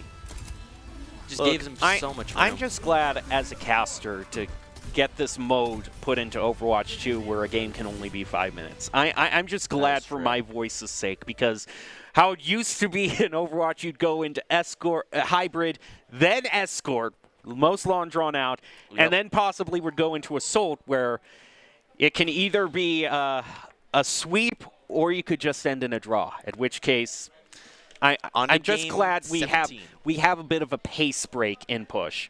And we're going to Circuit Royale. I was hoping, of all the Escort maps, I was hoping for the new one, because this one's sleek. I do like Circuit Royale. That's the Monaco. Yeah, Monaco. I do know that one. I like that one. Yep. That's nice.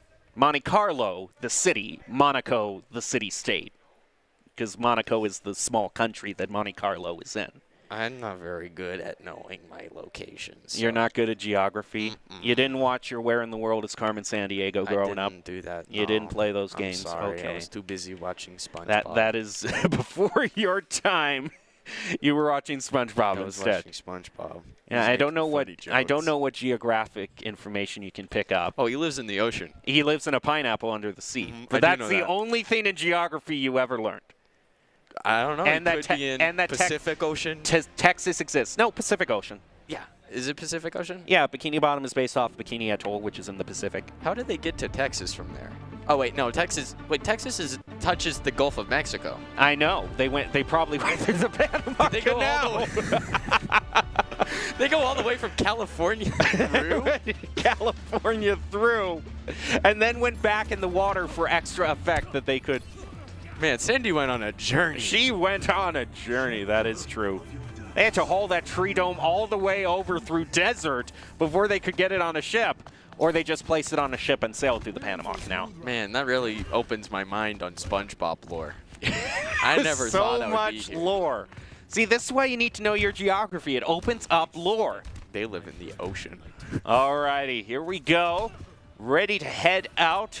Race car. Out of the nondescriptive club that is definitely not a casino in any way.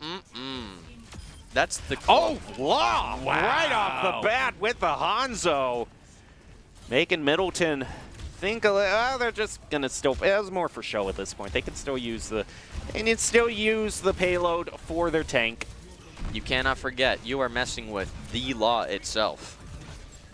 Can anyone escape? He's not taking any damage whatsoever. Middleton, meanwhile, is just getting a whole lot thrown onto them. But the payload continues moving apace.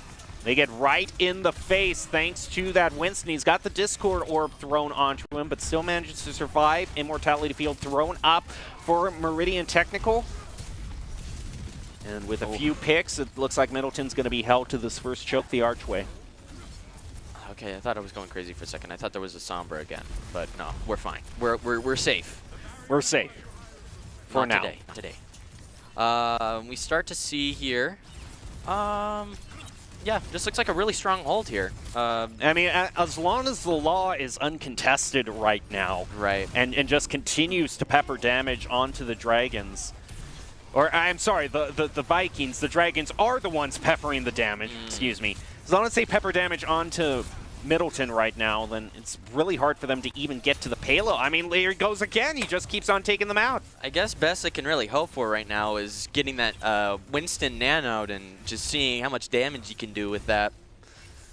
Because, man, this is very hard contested, except for somehow Genji was able to push it up a little bit. Just a little silly little push. And here he comes. There he the goes. Nano. Yeah. With the nano, but can they just mow him down? They can. They can. Wow, that was. In fact, I think it wasn't even it wasn't even Taterman that got hit with it. It was Super Mage that got nanoed. We see a team kill. You know what that means. I think they were trying to go for the Nano Blade, but Super Mage didn't have it. Oh, that is unfortunate. And so now that Nano heads all the way back to 0 in terms of charging. Oof. And this long range, I mean, not only do you have the Law, who's just working on the sound zone, but you also got the BAP, who can do great work from long range. You got the Zen. I mean, this is just a long-range, high-damage composition for Meridian Technical. I mean, just look at that. They've just stayed on the rooftop the whole time. Right now, they're literally just like, what do we do? I'm going in. The Winston. I'm going in primal mode. Oh, wait, no, he died. He died before he could even use the That was like near instant.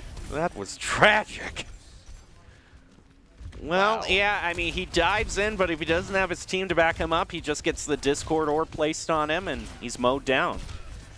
We also have a whole bunch of ultimates being built up for Meridian Technical. No. Here we go again. Primal. They do get the Sleep Dart, bringing out the Dragon Strike as well as the Gravitic. It is going to get one. Slam the Brig right down into the ground. She gets taken out. Deserved. And Meridian Technical manages to survive through Middleton's main play. They've used their well, they can still nano the Winston and hope he does work. That's going to be the main thing coming up.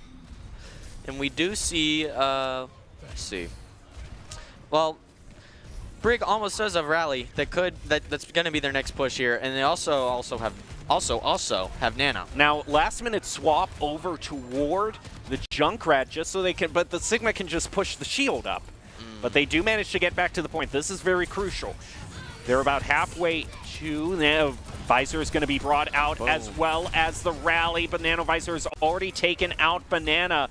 Who's the boost going to go on? They actually don't have the Winston anymore to use the boost on. They have brought out the Roadhog, but a stun right from, that's a great accretion from King Swiffer.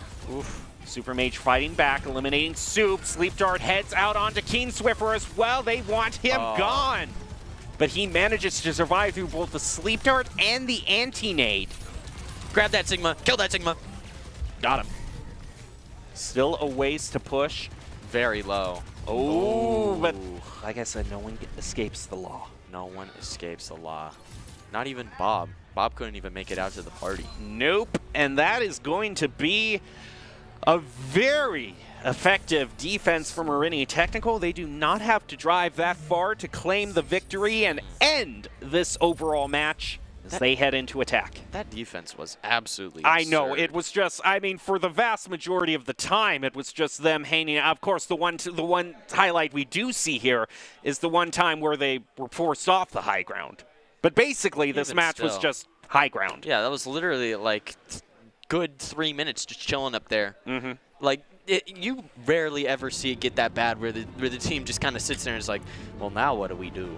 It just kind of, you can't, of course, know what is in the team's minds, but if I were to wager a guess, it almost seemed like there was a bit of tunnel vision that got it with the Winston. Like, the Winston has to go up there and dislodge all of them. But Meridian Technical was just so good on prioritizing him as a target, and they had everything they do to just melt his health away. They throw the Discord Orb onto him, and he's gone. Oh, we do see the May coming out. You know what that means. Eichenwald! You did it. I did it. I made the joke. Oh, they're playing laughed. piano. You laughed that time, so that means joke successful. Ooh, we might have a Rhine v. Rhine battle. Oh my. Spot. Silly. Okay, some shenanigans being brought out. We also see the But Kiriko. they do not have the comp to hold them at long range. This is much more of a brawly comp, so they're where are waiting. these guys? They're waiting for the ambush. They have no idea. Wait, Law has an idea. Oh, no, they get him. Get him! Will it work man. out? If this doesn't work out, this is a Hail Mary attempt if there ever was one, and it doesn't look like it's working out. No. And Banana, okay, turns it around 4v4. He's able to push him back a little bit, but will it be enough? Okay. Ryan has lost his shield. But now they're continuing to move forward, and with that May wall gone, it's going to be much harder for them to get that brawl going. Oh, get that Zen? Oh. Almost. No, he's bailed out. Oh, man. That's rough. Kudos to Absolute Nova, both the DPSs being able to protect their support. You know, I got to respect that's that one thing you got to do. Yeah. It's like you're not supposed to run into the enemy team solo as a DPS, you know. You're there to protect your team, including your supports. Yeah. That's your job. You are a protector. And man, I respect that strat. It almost worked, and that would have been really funny. Okay, I know this is off topic. Is that Cruella DeVille on on that poster up there? Is it? The upper left? Oh, See, yeah, it's the I see black it. and white. The fur coat. I mean, not The that new it's hero. not, Cruella DeVille. not that it's any consolation to Meridian Technical right now. They aren't able to, but yeah. They've got it. Cruella is the win condition. Now they got to make it to the Cruella DeVille billboard. 102 Dalmatians. We gotta save the pups, guys. Go, Ryan, go. Alrighty. Look at it. It's just. Now that I pointed it out, you're not going to be able to unsee it at all. I really can't. I'm pretty sure Even in the Disney's. building. I'm pretty sure Disney's lawyers aren't going to be able to unsee it as well. That'll be a fun battle. They push with the Dragon Strike, pushes them all into Corella's shop right now. But Nananaboa is fighting back. This final few meters is proving to be elusive for Meridian Technical. Wow. And you're starting to see Middleton's ults just starting to stack up. Almost 4 now against Meridian's. Yeah, they got 3, almost 4 as well. So it is still anyone's game, absolutely. It's all up to it's the Cruella DeVille win condition at this point. Yep. Believe in Cruella. She won't let you down. Attack like a pack of rabid dogs. Like a pack of rabid dogs. Attack right now. Meridian Technical needs to move in. The Law gets the first pick onto Toast. Middleton still has a lot of ultimates left. We do see the Gravitic being brought out. The Blizzard in response. That's a good way to counter the Visor is to freeze him. He manages to survive and just takes out Taterman. Uh-oh. Okay, he's able to take out one with the Deadeye, but it's not going to be enough. Yeah, it's a last-minute choice, and this Lucio is trying to keep things going. He gets focused down. Wow, that's Sigma stun? And it is fur coats for everybody. They managed to make it to the final point. Congratulations to Meridian Technical for winning that one. Wow, that was crazy. So Meridian Technical moving on to the grand finals, whereas Middleton's going to be sent down to the lower bracket. Taterman once again getting a play of the game as Reinhardt. Good old Taterman. Boom. Just one clutch flame strike as you're running scared. Get him out of here. Alrighty, so congrats to the Dragons. They win that one 3-1, but it was an exciting match all around. Congrats to the Vikings for driving this out to a game 4 so we could see all of the stages available to us. And of course, if they hadn't won, we wouldn't have gotten to be graced by the presence of Corella. So that's what was really important for that win. Thank you. I really needed to see Corella DeVille today. Yep, I did too. So do you have any final thoughts, Dallin, as we prepare to close this out and ready to bring up a different game? Remember the Corella DeVille win condition. You need to remember it. Don't forget. Do not forget the Corella DeVille win condition. You need to remember. Do it. That's it. Don't forget it. I can We'll be back with the next match. Congratulations, you did it, Dallin. You did it. I did it. I won. At this peak, we're going to leave Dallin and you with a break, and you're not going to want to go away. We'll be back with more high school esports action right after these messages.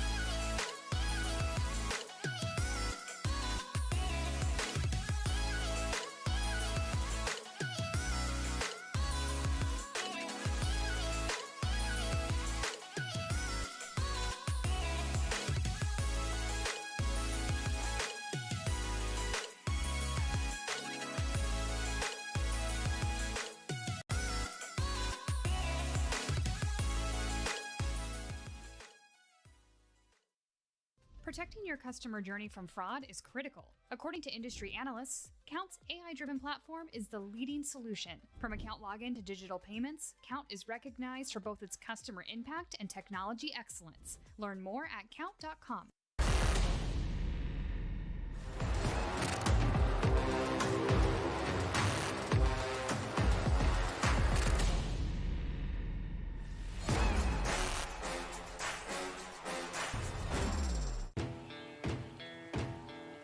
Growing up in Idaho, we have certain rules we live by.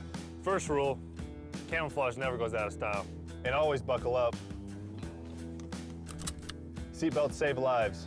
That's a rule we can all live by.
seek to find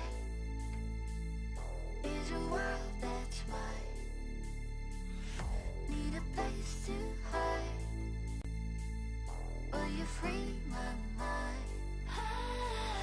Follow the light of a world that's blind. In your eyes I see there's a place for me.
like a summer sunset.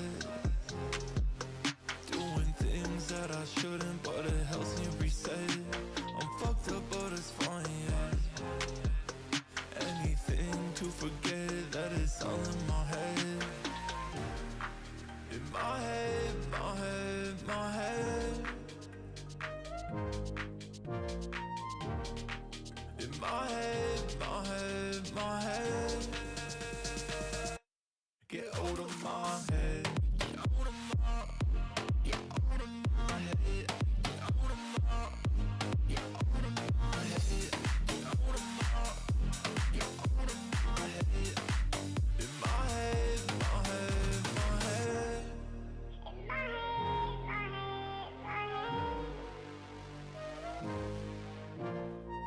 My head don't feel like it used to. I miss my homies, yeah. The thing we had discontinued, but I'm not lonely yet. I don't wanna talk about it anymore. Yeah, I'm drinking cause I'm bored. Down back behind locked doors, yeah. In my head, my head, my head. In my head, my head, my head. Get out of my head. Get out of my, get out of my head. Get out of my, get out of my head. Get out of my, get out of my head. In my head, my head, my head. In my head, my head, my head.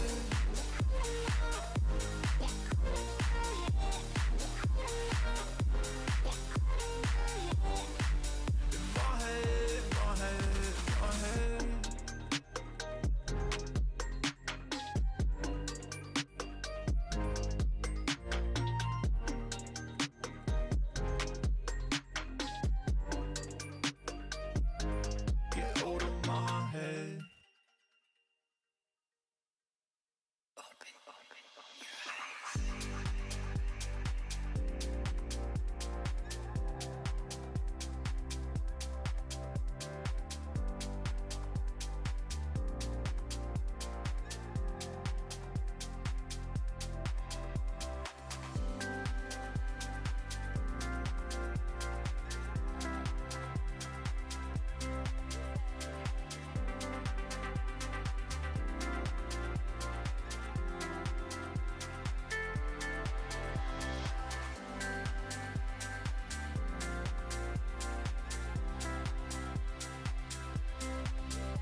Welcome back to the Boise State Esports Arena, and you're about to join us for our coverage of Rocket League. We've covered Valorant, we've covered Overwatch. Now we move on to Classic Car Soccer as Mid-Highland and Nampa High look to battle each other out.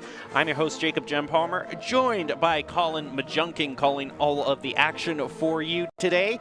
And Colin, I understand that these two teams that we're meeting here today are pretty much titans, if you will. Yeah, they both were in their qualifiers, in their individual groups. They both went 4-0, so they did extremely well there. And then when they met in the first bracket, they met each other in the third matchup, and that was when Nampa took it, and they would carry on to the winners finale. Then Highland made their way through the loser bracket to play Nampa again. So it's sort of a rematch of the Titans as well, especially with Nampa being the school that won it all last year as well. So it's definitely a rematch of Titans over again. Yeah, looking to defend their crown. But the stage that they will be playing out on is much similar to any other Rocket League game that we have. It's going to be a best-of-5 standard 3v3 soccer. And Doc's keys to the game, of course, for Rocket League are never changing, always standing firm, just like the game itself. And that is going to be to set your play style, understand your rotations, play to follow up, and, of course, employ those sweaty comms. Brought to you by Drop-In Gaming, the premier online platform for gamers who seek competition. Play your favorite games to win cash and prizes through free and paid entry matches and tournaments. Whether you're new to the scene or a seasoned veteran, Drop-In Gaming has the right games and competition for you. Like I said, this is going to be Highland versus Nampa High. Both these teams, as Colin said, has played beforehand in this tournament, so now it has all come down to Nampa High, who has really just kind of coasted through the winners finals, versus the upstart Highland, looking to take the championship for themselves. Yep, it definitely is. Highland is sort of, definitely eased their way through this bracket a little bit better, where Highland had to struggle, but seeing these Titans go back at it again is going to be an entertainment for all of us here. And seeing how it is spooky season, we have thematically chosen the appropriate stage. Dragon is going to get things started out as Pine Tree is trying to re-corral the ball. Astronic tries to pass it back over, but it's played over. Shot on goal by Shaggy is going to take it for Nampa. That's already that explosiveness that this team needs exactly. Just barely 10, 20 seconds into this game. First goal, but it's only one goal so far, so Highland's still not exactly out of it. Ready to head into the next kickoff. Only 10 seconds have passed, and already Nampa has a lead. But a good kickoff for Highland is going to buy them some time. Snap trying to take it away from Dragon is going to play it into the corner, heads back, and it's going to be played over Nampa. Highland trying to elevate back up is going to miss that one. Clear out to the middle. It's going to get a bump, kind of messes them up. Might be a flick potential here. It's going to get blocked by Shaggy. Another save coming out from Dragonism. It is 2 saves back-to-back for Nampa. That's a little bit of disappointment coming out for Highland, but they're kind of just clearing out to mid. Pine Tree's going to go ahead and rotate off the ball. Dragonism's going to try and clear that off the back, or get a setup on the backboard. It's going to be cleared off there. Highland's not pressing too hard right here, and Nampa has a lot of room to work with here. Off the backboard is going to be a strong clear. He's going to send it right back around for his teammates. We're heading in a little bit more. J-Dot tries to sneak it in. Not going to find it. Highland's still looking for their first goal. He's looking to actually just try to find a clear at the very least. J-Dot gets a shot back toward the goal. It's dunked down by Dragon. That's the second. That demo is actually really helpful for Dragonism. Just get this easy shot right above the net. It makes it super easy, and a lot of teamwork that comes out from that play, and knowing where you need to be at that next step after you've touched the ball. Ready to head into the next kickoff. Nap gets a slight tap on it, putting it into Nampa's territory. Highland now to rotate in. Gets played past them. Pine Tree with the demo on to G-Dot. G-Dot is going to miss. Not before Shaggy's able to pick it up. Pine Tree's now going to try and catch it. Doesn't get it. Shaggy's going to miss that touch there. They're going to get a clear for Highland up where Dragonism steps in. Up for the ball. Does get one beat. It's now on Nampa's side. Not before the ball is going to get ping-pong really back and forth here. The shot coming out for Dragonism isn't going to be strong enough, and it's going to be cleared away by Highland. It's just going to go right back to mid. Shaggy's going to have control of the ball. Ooh, but a save on that by Dragon. Nice little deflect, but quick recontest by Pine Tree. Manages to find the goal, putting Highland to within 1. Unfortunate little pinch. A good save right there, actually, but, you know, things happen. Doesn't go quite their way, and Highland's right back in it with about 2 minutes, 42 seconds left. Next kickoff in favor of Highland, but answered back by Dragon, who elevates up, gets a double tap onto it. With the goal. Demo into midfield. As Highland looks to push forward. Oh, the ball is right up in front of the goal. J-Dot diffuses it, pushes it off to the corner. Now Dragon moving up the field with no boost, but is going to be able to take some away from Highland. It goes back to mid. Dragon with another touch, trying to get forward, but is still going to be fighting in mid. Snap is now already up in that position to push forward. Gonna get a 50 on it. Shot on net. It is going to be saved, though. Snap is going to try and 50 this out. It's going to be head out to mid. No player currently up to try and contest this ball. Shaggy's does send it towards net, but it's going to be cleared easily by Highland's defenders. The pass out middle is any Nampa attacker there to score it. Not really, but Dragonism having control of the ball and a lot of free field to work with is not going to put it in, though. Snap with the save. That's a really good save by Snap, keeping Nampa from opening up too big of a lead. Head back to mid, and Dragon is able to keep the clear from going forward. Unable to redirect it, and a double commit from Highland is going to make their offense just a little bit more awkward. Try to play it around, not even able to play it around 1 as Shaggy pushes it off to the corner where Dragon is going to try to play it right up above Tronic. Shaggy has it lined up. Ooh, it's just going to miss that. That could have been that safety net goal they really needed. With about a minute left, there's still a chance for Highland to score here. Being pretty evenly fair here. J-Dot is going to get the stop to the dribble there. Snap now pushing up the pass in the middle. Dragon is going to go ahead and clear it out the middle. Nobody quite there. Might have a shot. Is going to get deflected off to the corner. J-Dot going back around the corner. Does not get one touch. It is an open net, but is going to get saved by Snap. And now Highland has a lot of momentum and territory to push forward with. They don't have too much time. They've just got half a minute left to try to equalize this back up. A little bit of a tap from Tronic over to Snap, who's dribbling up the field. Pass back toward Pine Tree. Can they make a shot on goal? Unable to push it into the goal, and with the clear by J-Dot, that just might be enough time for Nampa High to squeak out this victory. Okay, just with 8 seconds, Highland's got to really pick up this offensive momentum. They've got to carry this ball to the other side. The objective of this game is to put it in the net, and Nampa almost does that. And with 1 second left, it looks like Highland might just lose his first game here. Yep.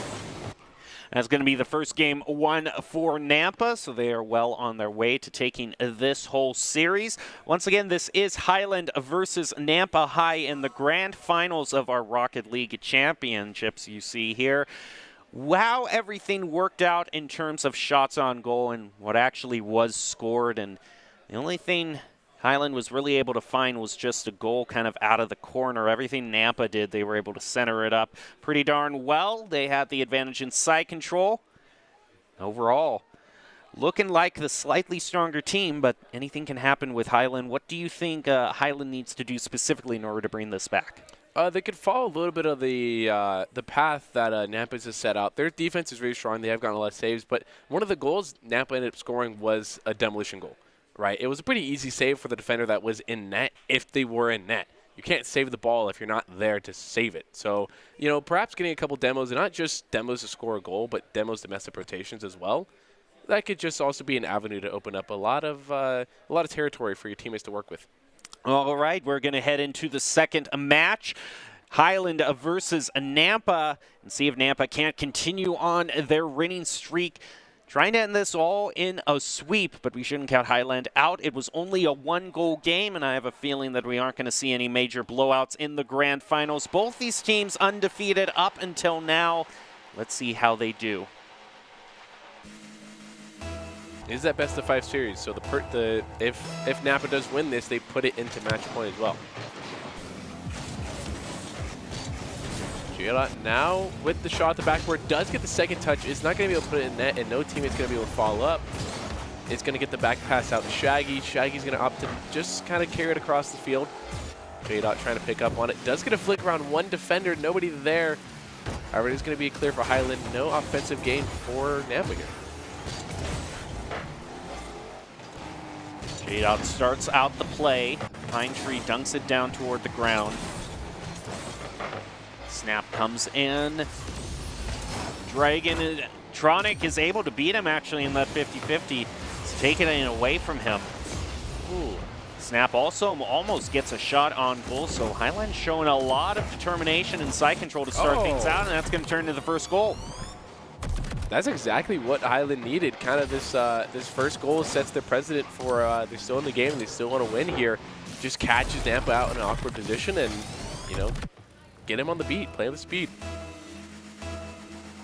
Still plenty of time left for Nampa High to stabilize. Dragon is immediately going to try to clear out the goal by getting a demo on Tronic. Dragon unable to win that 50. Snap passes it back over to Tronic. Trying to find the centering. It is center, but it's a bit high, and a whiff on the shot on goal means that Nampa High is going to just get a little bit more time to defend. Tronic actually had control of that, does get demoed. Now J-Dot's going to pass it down the other side of the field. He's going to be missed by two of the Highland defenders, but is going to get a clear off. Center on the corner, Dragon is going to try and get a bang clear out. Does get it. Tronic now has control. Going to go for 50. Doesn't get 50. It actually gets faked out of it. Pine Tree's back to pick it up again. Another save has to be brought out by G-Dot. Follow up. Going to be just a bit too narrow to be that much of a threat. But overall, Nampa High still being kept on the back foot in terms of side control. A double commit there is going to leave this shot on goal just a little bit wanting. Pine Tree also getting a demo onto G-Dot, meaning Nampa High is going to have to wait a little bit longer before they can set up the play they want. G-Dot trying to play around the corner, up above 1-2. A quick shot from Pine Tree, pushes it back toward mid, but it's right in front of the goal and is just going to trickle in. That's an unfortunate set of series right there. J-Dot does get a good 50, sends it up back to Power Friendship. Does not save Highland this time around and almost actually puts it in their own net for him. Tying it up at 2 minutes, 47 seconds. Right. About halfway through, and it's still very much competitive, and the kickoff's not going to go too much in favor of either team. Shot from Highland back toward Nampa. G-Dot looking to contest. Sent over to the other side of the field. Dragon beats him to it on the wall. Leaves it for G-Dot. Play off the wall. Redirect by Dragon. Shot on goal. Just denied by Pine Tree. The aggression coming out from Highland is working towards their benefit. The pass out mid does create a shot, but it's going to be saved by Shaggy. A pretty impressive save nonetheless. Does get one touch. Tries to play it around. Pine Tree sets up. Does not get it. Dragon makes another impressive save for the team. Oh, but then Pine Tree just puts a shot off the ceiling that's just going to trickle in. Catches J-Dot in an awkward position. Not able to put a save on it. Yeah, that's just one of those that you don't even think. I don't know if he was thinking that far ahead or if it just happened to work out in his favor, but it does put Highland back into the lead. Tronic plays off the wall. Very quick play back toward Nampa High's goal. Need to stabilize, plays it up against Pine Tree. Dragon continues his push up the field. Now G-Dot moves in. Ball pinched way up high, off the backboard, right in front of the goal. Where's the follow-up? G-Dot is waiting for it to be grounded again, but Snap beats him to it. The bump coming out by Dragonism. Sends the ball out mid. Is going to be sent off the wall again. Dragonism up. Does get one beat. Pine Tree playing shadow defense here. Waiting for the exact touch to make it. Dragonism isn't going to get the one he wants. Snaps is going to clear it. J-Dot has a lot of room to work with. Gets the first touch. Gets it over one. Does not finish it off. Shaggy's going to send back around for a pass. Hits the ceiling. Pine Tree does get the clear though. Right back at Nampa. It does get a shot. It's over the backboard. J-Dot might have one to follow up. And it does. Perfectly aimed. Top bins there for J-Dot. Yeah, just playing with a few pixels, but Manages to get it just low enough, so that's a very hard shot to defend off the crossbar. Tied back up, Nampa High still with the possibility to get another win here. Dragon gets to the ball first. On the kickoff, it's right in front of the goal. It's a bit high off the backboard. Is there a follow-up? Highland is able to just punt it slightly over to the side. Nampa High looks like they might have a spring in their step. They have a lot of momentum here, and a double commit and triple commit is not what Highland wants here. They're committing to that a lot. Oh, there it is. Oh. And no follow-up coming up from Nampa High as well. Pine Tree answers it back, but it's quickly reflected by Dragon. Tries to wait for it to trickle in. The follow-up from G-Dot just misses off of the post. Well, that could be dangerous out for Nampa. Well, that's enough altitude that they're going to be able to save it for now. Off the corner, great clear off the wall by G-Dot. Oh. Oh! Dragon coming in with a clutch save for Nampa High. I think G-Dot just goes here for the disruption against Pine Tree. Overall, with Pine Tree being the only one near the goal, it works out for Nampa High. Not the clear you want off the sidewall there. And J-Dot almost got a fake on the defender as well. That sort of helped Dragon to score that goal anyway. Double commit onto the ball for Nampa High, but at this point, as long as the ball touches the ground, it's not going to be too much of a punishment for them. And that is going to indeed do it. Nampa High now moves on into the match point in the grand finals. Last year's champions looking to sweep this out. Highland being forced into a position where they are going to have to pull off a reverse sweep if they want it. Everything pretty darn even in terms of stats. Side control and total shots, both very much neck and neck. Yeah, they've been close one-goal games, so neither team is really exactly out of it. Nampa just has that ability to, the teammates are able to pick up on these passes that Highland has yet to do, and Nampa seems very calm in their setting. They know what they're doing, they know what they want, and Highland sort of makes that mistakes every now and then of a double commit or triple commit that could help them otherwise of not committing those resources that don't need to be there. So, speaking of resources, that's the other thing that I think maybe could be improved is sometimes we do see Nampa taking a very gutsy move to push the ball up the field, having no boost whatsoever. And there are times where they're near the hundreds and they could take it away from the other team quite easily, but they might drive around it or just forget it. So it's always something to keep in the back of your mind trying to manage that. What your next step should be, after you make a touch on the ball or play, I definitely think that could be tuned up for both teams. Both sides could definitely work on that a little bit stronger. Not only thinking ahead, but also opportunities where we think there might be a follow-up. It's set up very nicely, but these teams, it seems to be either one shot or done for both of them. Yeah, the follow-up definitely could be improved. We're heading into Game 3 at match point for Nampa High. Either is going to get the better of that kickoff, and Shaggy is able to beat him to the punch on that ball. A lot of time in the corner. Dragon keeps it in the corner, trying to center it up. Gets a great shot back toward the goal. G-Dot to follow up, and that's the kind of teamwork we're looking for. That demo doesn't play an important part there, but that clear, this pass middle is perfect for J-Dot. Catches Tronic just perfectly out of range for it. Makes the aggressive play, but just pixels away from making an important touch on that.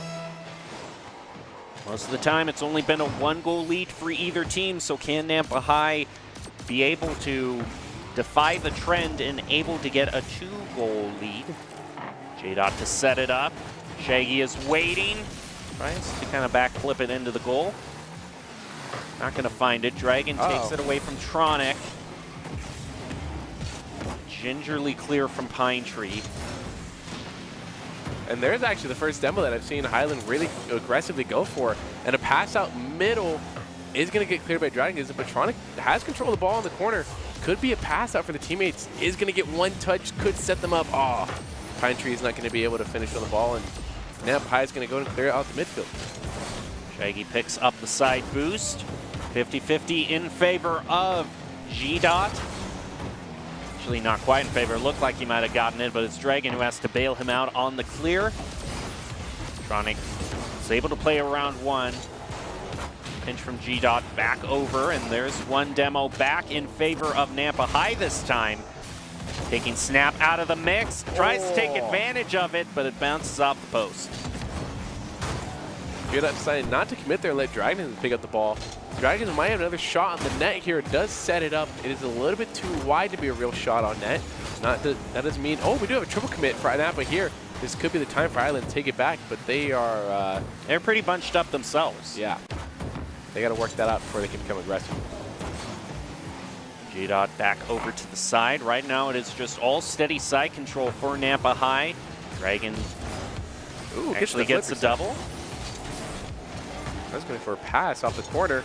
Might get a pass too. Does get the pinch off. J-Dot now might have the follow-up off the backboard if gets the read, not for Snap. Disrupt that. Dragon gets a shot back toward goal. It might just trickle in, follow up, and he plays it himself to get a 2-0 lead. Beautiful clear by Dragons in there. Just sets up perfectly. Snap not able to make a right read on that ball and just makes it a really easy cleanup. 1-2 punch for Dragons in there. And it does seem like Nampa High has cleared up their boost issues. They're doing a great job of starving Highland of that resource, but Highland gets the first kickoff. It's going to be right in front of their goal. Shaggy has to win that, and the pinch off to the side is going to be just good enough for Nampa High. Sonic, now the touch gets over one. Oh, that save by G-Dot. Goes in for another one. It's a clear that might turn into a goal. Just off to the left. Big save there by Snap, making up for that last time around. Dragons are not with a shot. J-Dot, an unfortunate set of events of home team touches there. Shaggy now sending it out to mid. Snap is going to disrupt that. J-Dot getting the touch, might have it over one. Oh, Tronic is going to be able to save that though. Just barely able to deflect it over to the side. Shaggy is going to be left chasing after this, plays it off the wall. It bounces off Tronic in a weird way. Snap is able to try to keep the play going. G-Dot setting it up for Dragon. They're able to play it around Tronic. And back the side control goes for Nampa High. Back and forth so far. Dragon with a shot is going to be cleared by Pine Tree. Shaggy has another touch, sending it out mid. It's going to be sent out left by Snap, but now Dragon has control of the ball. Backboard most likely going to go down. It does, and Dragonism is there. Once again with the 1-2 punch to himself. 1-2 combo, I should say. Now, ultimate, there wasn't even, I was waiting to see if there were any teammates who were like clearing out the goal, but that was all him. Complete solo play. Yeah. He's definitely alive in the final game. What could be the final game for Nampa High. Now the gauntlet's been laid out for Highland. They have just, barely enough time to maybe score 3 goals. But every little bit of side control Nampa High gets is going to be crucial for them as we move forward into the final minute.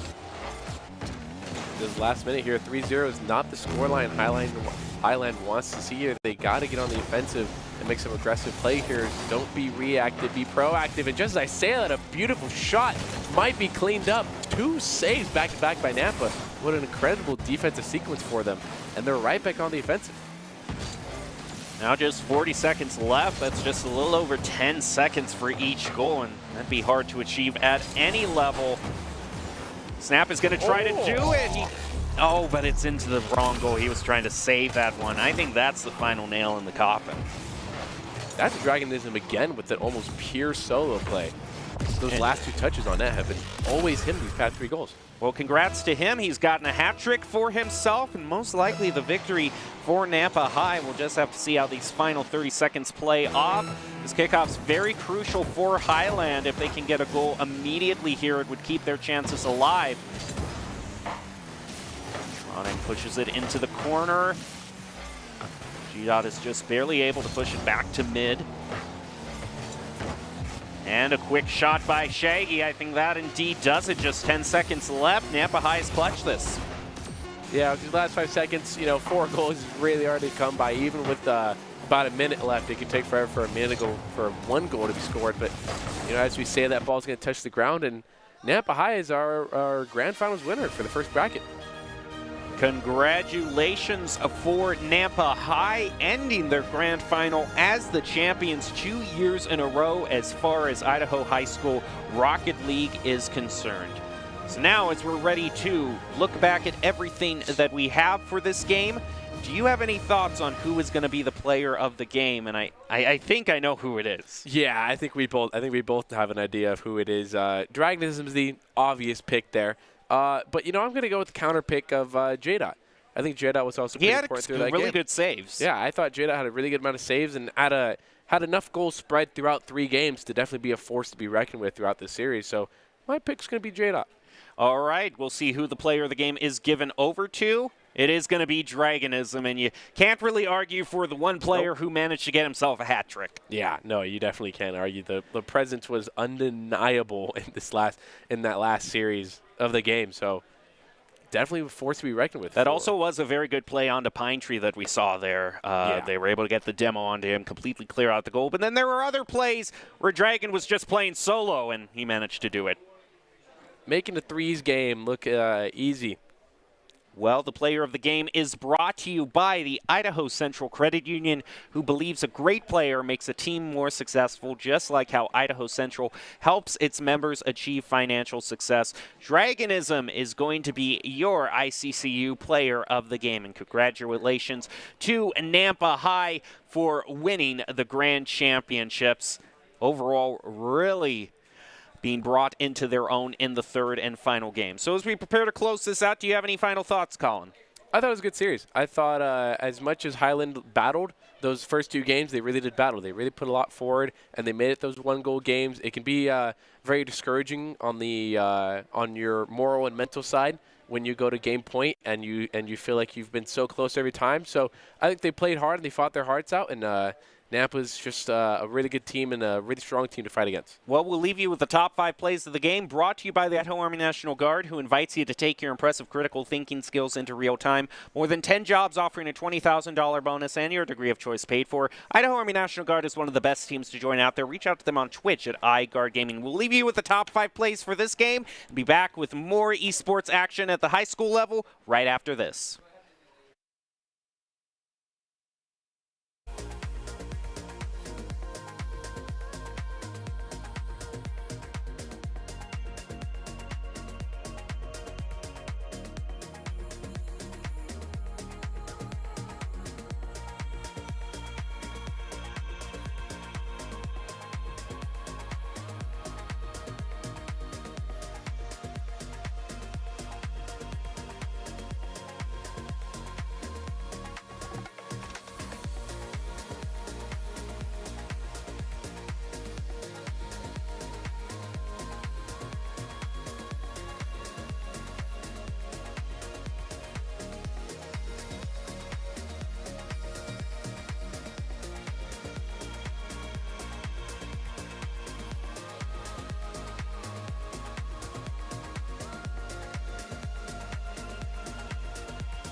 and welcome everyone to the Boise State Esports Arena. I'm your hostess for tonight, Joan Glovely Clock, joining you for the Esports Kickoff. High school teams from all over Idaho have come around to play a game tonight, and the game that we're playing is League of Legends. I am happy to be with you, Joan. We are going to see Blackfoot versus Meridian Technical Charter High School. These two teams have been battling it out in this grand finals. So far, it is 3-0 for Meridian Technical Charter High School. They just need one more win if they want to close out this series in this grand finals match. And it's always fantastic to see those high school teams playing up against each other. World Championships are going on right now, so obviously there's a meta going on there, but a high school meta tends to be very different from the way that they play at the pro level. There's a lot more variety in the champions, a lot of really cool stuff going on there. We're going to real quickly throw things over to Doc's Keys to the Game to see what he has to say about what we're going to be seeing in this League of Legends matchup. Yeah, so in League of Legends, you want to focus a strong comp, play to your comp, remember your win condition, and always very important, dragon control.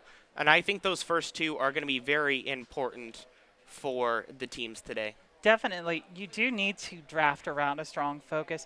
These keys to the game have been brought to you by Drop-In Gaming. Drop-In Gaming is the premier online platform for gamers who seek competition. Play your favorite games to win cash and prizes in both free and paid entry events and tournaments. Whether you are new to the scene or a seasoned veteran, Drop-In Gaming has the right games and competition for you. We're preparing ourselves for an upcoming draft in that League of Legends tournament. What's been the story of this tournament so far? So, Blackfoot and Meridian Tech have battled it out. So far, Meridian Tech has come out ahead. They have not dropped a single game to Blackfoot. And hopefully Blackfoot is looking to change that. Obviously, this is grand finals, best of 7. Meridian Tech already came in with a match win because they had the head-to-head in the group stage. So they were started up 1-0. They've won 2 games. And now they're looking to close this out 4-0. Well, right now we have Misfortune and Tryndamere bandweighing. Not a big surprise. Misfortune is a bit of a terror, and Tryndamere can be hard to deal with for even the best of players. Mordekaiser also going to be taken off the board. That ultimate, very powerful tool for isolating a target. Yeah, and seen here on camera, this is Meridian Tech actually in Champ Select right now in the Esports Arena. So it's very exciting to see them play. Unfortunately, Blackfoot was not here. They're a little too far away. And to mention some of these bans, the Misfortune and the Tryndamere are very good bans, specifically because I saw yesterday these players on each team play the Tryndamere and the Misfortune. Specifically, I saw the Misfortune for Meridian Tech really just be a game changer. I mean, it's such a strong champion. It's a really powerful lane bully early. It scales really well into late game. There's a reason it's been played so much. However, right now we have Caitlyn in the game, a very powerful champion as well. Yasuo going to be picked up on the other side. Interesting first pick for me. A lot of opportunity to counterplay into that. Sejuani going to be the follow-up. Top jungle. So we've seen Sejuani top at Worlds. We've also seen Sejuani jungle. I would imagine that this would probably be a Sejuani jungle if I had to presume. I am just speculating at that point. However, the Caitlyn is a strong first pick, can be a lane bully, and we also see Pantheon. This could be a Pantheon support. Kate Pantheon bot lane, that's very scary. It's a very aggressive starting lineup. Fiora going to be picked up very early. That's an interesting choice to lock in your top laner that early. A lot of teams like to pick their AD carry and support together, and maybe they have done that with a Pantheon, but they do have the potential to flex it into the jungle depending on what sort of lineup they want. Very early game focused champion there. Kartha is going to be on the other side. He's been picking up a little bit in popularity ever since he got played at Worlds and had quite a great showing. Nothing quite like clearing your jungle so quickly. You have to stand there and wait for the scuttle crab, the river scuttle to spawn. Yeah, so with that Karthus pick, it probably will be Sejuani top. And that's where this Fiora pick might come in handy. This Fiora has been picked at Worlds and just around the world, and I guess in solo queue as a Sejuani counter. Those vitals, they do percent HP damage, and they do a lot of damage, and they can really hurt this Sejuani. So we'll have to see how that plays out in the top lane. Bans come through. We got Aatrox, Lux, Blitz, and I'm going to assume that that's Yone because Yasuo has already been locked in. Yeah, so really interesting comp on the side of Meridian Tech. Now I'm getting thrown for a loop here. Okay. Okay. We've got a Camille there locked in. Yeah, yes. Is this a Karthus bot lane? And I'm thinking Yasuo mid, Sejuani jungle, Camille top? We do have the Azir coming out, so Azir, I mean, he's been pretty popular lately. I mean, of course, he's got some fantastic scaling, and like scaling mid laners have been the way of the game for quite a while at this point. Pyke, okay, that confirms it. That is probably going to be Pantheon jungle. Very strong early game champion if he gets rolling, but he falls off really hard late game. So I like the Azir pickup. Yuumi going to be picked up on the other side. Going to be a very strong champion. Oh, disgusting. Especially when you pair that with a bruiser. You put that on a Camille, and she is so hard with like the mobility, with her passive shield. She can be so hard to lock down and eliminate, especially if she's got a Yuumi on her. Yuumi Camille is such a disgusting matchup. Just the fact that Yuumi exists as a champion is a testament to the fact that I hate Yuumi.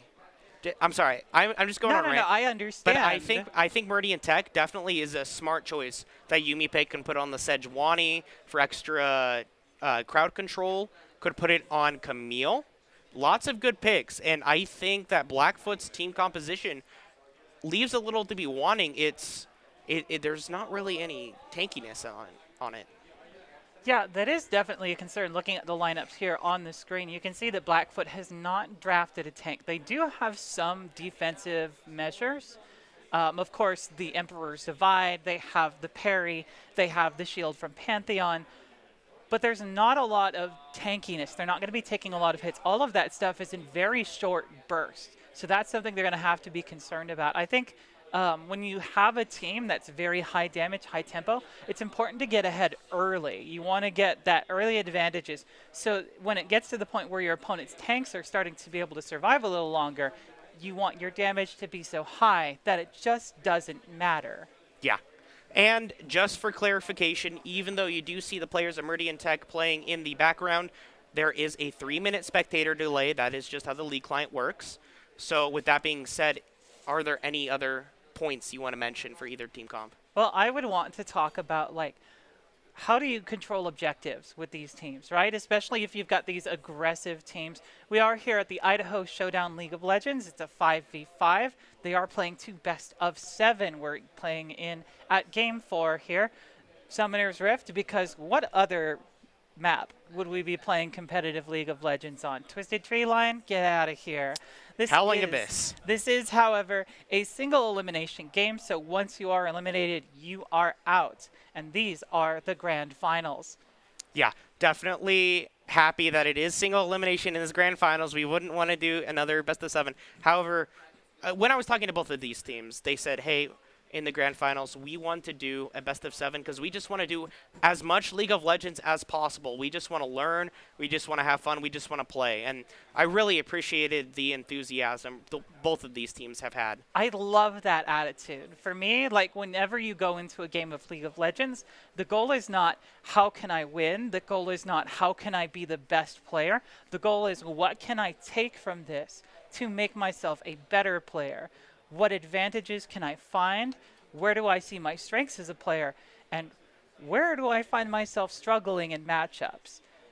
Yeah, that's something that I really struggle with in just in solo queue. It's that mental fortitude, Yeah, it's right? that mental fortitude. Like, sometimes you just feel like you're getting defeated in champ select. You get countered because you picked early, and then next thing you know, you're already down 50 CS at 10 minutes. And I know how you feel. I took on an Udyr the other day, and I felt like I couldn't do anything, right? 3 autos, and there goes my health bar. Well, we're here at the Idaho High School Esports League State Showdown. That's quite a name, but it's quite a series here as we're moving into Game 4 League of Legends of a best-of-7 Blackfoot up against the Meridian Tech. I will say that Meridian Tech has a really cool school logo. The dragons. I do love the dragons. That's pretty cool. Yeah, the dragons. I mean, speaking of dragons, New Dragons on the way. We're heading towards a preseason. Obviously, those haven't changed yet, but depending on what Rift we see, there's always the chance that it could vastly change the state of the game, right? Oh, Riot would never make hectic and very dramatic changes that would change everything in preseason. Look, it's not as though they changed the jungle every preseason, right? I mean, it's not like you have to relearn your role every single season if you're a jungler. Hey, now right? you have a companion. You will have a companion next season. I must admit that I'm looking very much forward to being jungler. When being a jungler means you get to be a Pokemon trainer. Yeah. Well, you got to collect them all. Yeah, absolutely. If I could build 3 of those smite items and just have a bunch of little critters following me around the jungle, I would do it. I would do it. I feel like that would be a bit overpowered. There are other minion casters in the game. You got Yorick and Malzahar. Let me have my jungle minions. I'm just glad that since they are bringing back the Chemtech Drake, that it is not the ridiculous mess it was at the start of the season. So bad that they had to remove it. I forget what it was. Concerning. It's like something when you get low on HP. This soul, when you were eliminated, you basically got a free guardian angel, right? You got resurrected. Well, that was the old one. I'm talking about the new one. If we're well, the new one, they upgrade the plants now. All the plants have new effects, and I'm very excited about that. There's a whole bunch of changes in the preseason. Tank mythics are getting overhauled. We get our Sunfire Aegis back to the normal. The Frozen Fist is now back. They're no longer mythics. We've got some new tools. Now it looks like we're getting into game. I'm excited to see what these teams have. Yep, and we have just a little bit of a farming going on here in the top lane. Just not a whole lot going on right now. All right, looking over at the Karthus, it's actually going to be in the mid lane, so that is going to be Sejuani jungle. Oh no, it's in the bot lane. Oh my goodness. What in the world? Yeah, it's just the way you draft. I think you have to click and drag in the spectator. But if it's like you draft and you trade, obviously they were not in roll order. Yeah, I get that. Karthus does not get picked as a bot laner on a regular basis, okay? This is a very I've seen enough decision. of it this season. I've seen enough of it this season that I am not surprised. Okay, well, I'm going to continue to be surprised. He has elected to go with the Dark Harvest, which I do think is better when you're laning with Karthus as opposed to compared to the first strike junglers that we've seen as of late. So I am really excited about this. We do see first strike on the Azir, who is going to be laning into that Yasuo. That's going to benefit him quite a bit. Yeah. So, do you have any players that you are curious about? I think the top laners from each side are going to be the make or break. And as we see here, the Meridian technical players already buying items, already recalling, probably a good sign. Well, when I think about like your top lane picks, just looking at these team compositions, both Fiora and Camille are terrifying duelists in the right scenario. If either one of them gets ahead, we're talking about a powerful roamer who's going to be roaming down to lanes with huge chunks of true damage to drop in opposing team members. Speaking of that top lane, already a lot of pressure being put down by that Camille. Grasp, really great for those short trades when you just need to build yourself up. Camille Q really lends itself to that. Yeah, Camille Q is great for trades. It also serves an auto reset, and we actually see Farron the Rebel going in on JRE here in the mid lane. JRE will not actually have to blow any summoners, but Farron helping out their mid laner. A little dangerous. They're going to put down a little damage, but back off. No all-in quite yet. With that Pantheon, it looked like he kind of just walked out of Fog of War, snuck up on him there. Unfortunately, the Azir doesn't really have a lot of damage in the early game, so it's hard to get any of those ganks off. Yeah, we actually see already a 14 CS lead here in the mid lane. Jungle and bot lane is a bit more even, but that top side, that's dangerous. Yeah, that top side, that Camille is shoving in. Fiora, fortunately, will be able to farm under the turret, but this is just the strength of Camille. Is such an amazing duelist. With that Grasp of the Undying as well, you do not want to fight her because she just gets more HP, as we actually see the Cake TM has to flash, has to use the heal. Okay, but that flash is such a big deal. Karthus himself is such an immobile carry that when he gets caught out like that, it's very easy to catch him in traps, catch him in roots and stuff. So now he no longer has that flash. The next time that root comes through, he's not going to be able to use that to escape, which means he's going to be stuck there for quite a while, because what that Caitlyn is going to do is drop a trap right under her. But here comes the jungler. We might see some action. Yeah. We see Volted Adam try to make a gank happen, but gets pulled by the Pike. Is actually taking about 3 turret shots. Is almost dead. Friend the Rebels coming in. The Pike will secure the first blood. Shovel Maniac has to run away. But the Karthus is out of mana, but now he is dead. He can drop those bursts, but he cannot land his shots. Now the Yuumi is alone. This is a cat versus 3, and this cat will get killed. Friend the Rebel picking up the kill. Yuumi running out of lives there. What a turnaround from Blackfoot. That was incredible. The attempted dive under the tower from Sejuani got caught up, just Pike pulling in, wasn't able to get out of range in the time. Already had used the Q to commit into an engage onto the Caitlyn. Bit of an ill-conceived, over-aggressive tower dive from Meridian Tech. Played around great by Blackfoot. Definitely. Now a 3-0 lead. 1K gold lead here at 6 minutes. And despite this 25 CS lead in the mid lane, this is a good sign for Blackfoot. Well, we kind of expect that mid lane matchup to go that way a little bit, right? Because like Yasuo, it gets double crit early on, gets some really early power spikes. The Azir takes a little bit longer to come online. So the fact that he's getting just fully just a little bit, but is still being standard, as far as I'm concerned, that means Azir has a winning lane. Well, I wouldn't say a winning lane with this large of a CS deficit. You would hopefully want to have it be a little closer. However, if you are not giving kills over to this Yasuo, that is a good sign in any regard. And now we have a little bit of a brawl in the top lane. It looks like the Camille did not have the second charge on the Q. Now the Cake TM takes a net to the face, gets a couple shots back, a couple of those Skittles, and we just have trades all across the board. Yeah, notice the trading on the bot lane. Uh-oh, never mind. Yeah, and it looks like Iowa Joe might just be dead here. Does pop the ultimate, is healing up, is proccing those vitals, but is not attacking the Sejuani. Split focus means that Volted Adam will finish off the kill.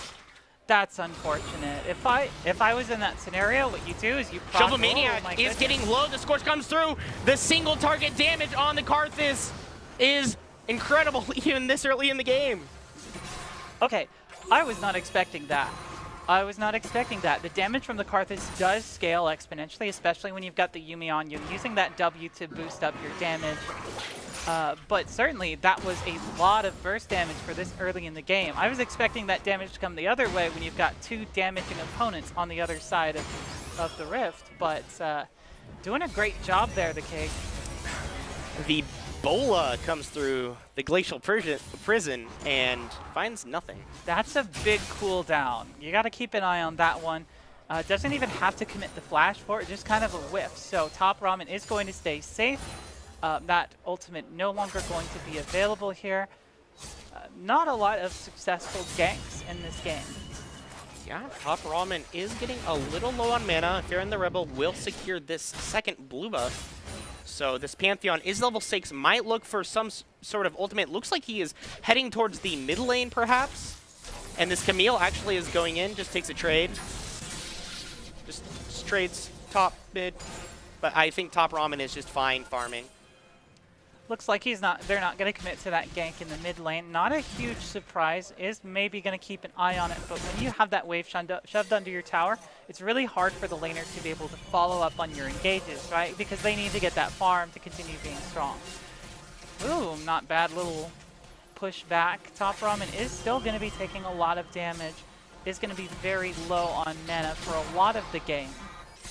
And the thing to notice is that Top Ramen still does not have the TP back from when he used it earlier, just getting harassed by this Yasuo. So this kind of forces him to stay in lane. A brilliant riposte means that Waka gets stunned up, and actually the Fear ultimate comes through.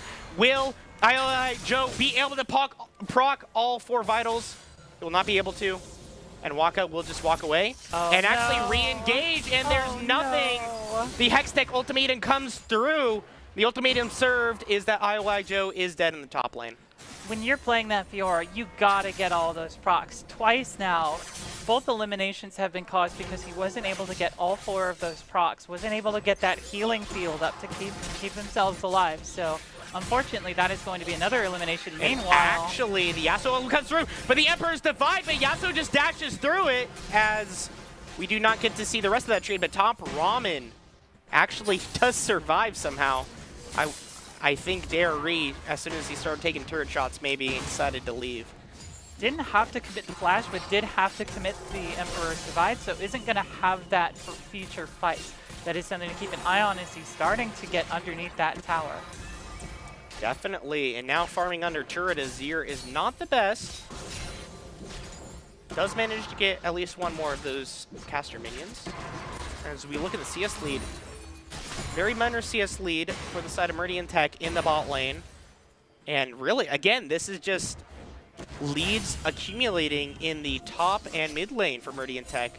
Something I want to point out is that we're at about 11 minutes now. Neither team has made any advances towards the dragon. Both teams have been focused on just sitting in lanes, gathering farm, gathering resources. Nobody's made any big pushes for objectives. So which of these teams is going to be the first? You can see that there might be an opportunity here. But no, Blackfoot's not going to go for it. It looks like Rift Herald is being taken by Meridian Tech, though. Yes. So this Yasuo will just assist their jungler. Yeah, looks like no vision on it. And they're going to be able to take it pretty freely. They have the mid lane pushed out. That Camille has pretty strong control over the Fiora right now. Speaking of control, there's the flash. No, IOI Joe has to flash. Doesn't have TP either. Now, you see that there's bot priority for Blackfoot. At this point, you know the Rift Herald was taken, but the Pantheon is doing Gromp instead of maybe positioning for the Dragon. Maybe that is something that Blackfoot will regret later. Quite possibly. I think the idea was to put the Pantheon up where he can influence that top lane matchup, because like we mentioned earlier, it is a matchup that could very well change things. Stuns! Let's see! Third time's the charm! Attacks a minion!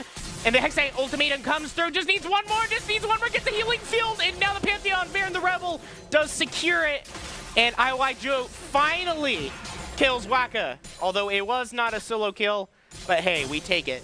In this matchup, you live and die by your duelist stance and your grand challenge. And oh, speaking of living and dying, a little bit of Hasagi comes through, and just again, deja vu. The dash comes through the tornado, and now Pantheon is charging in.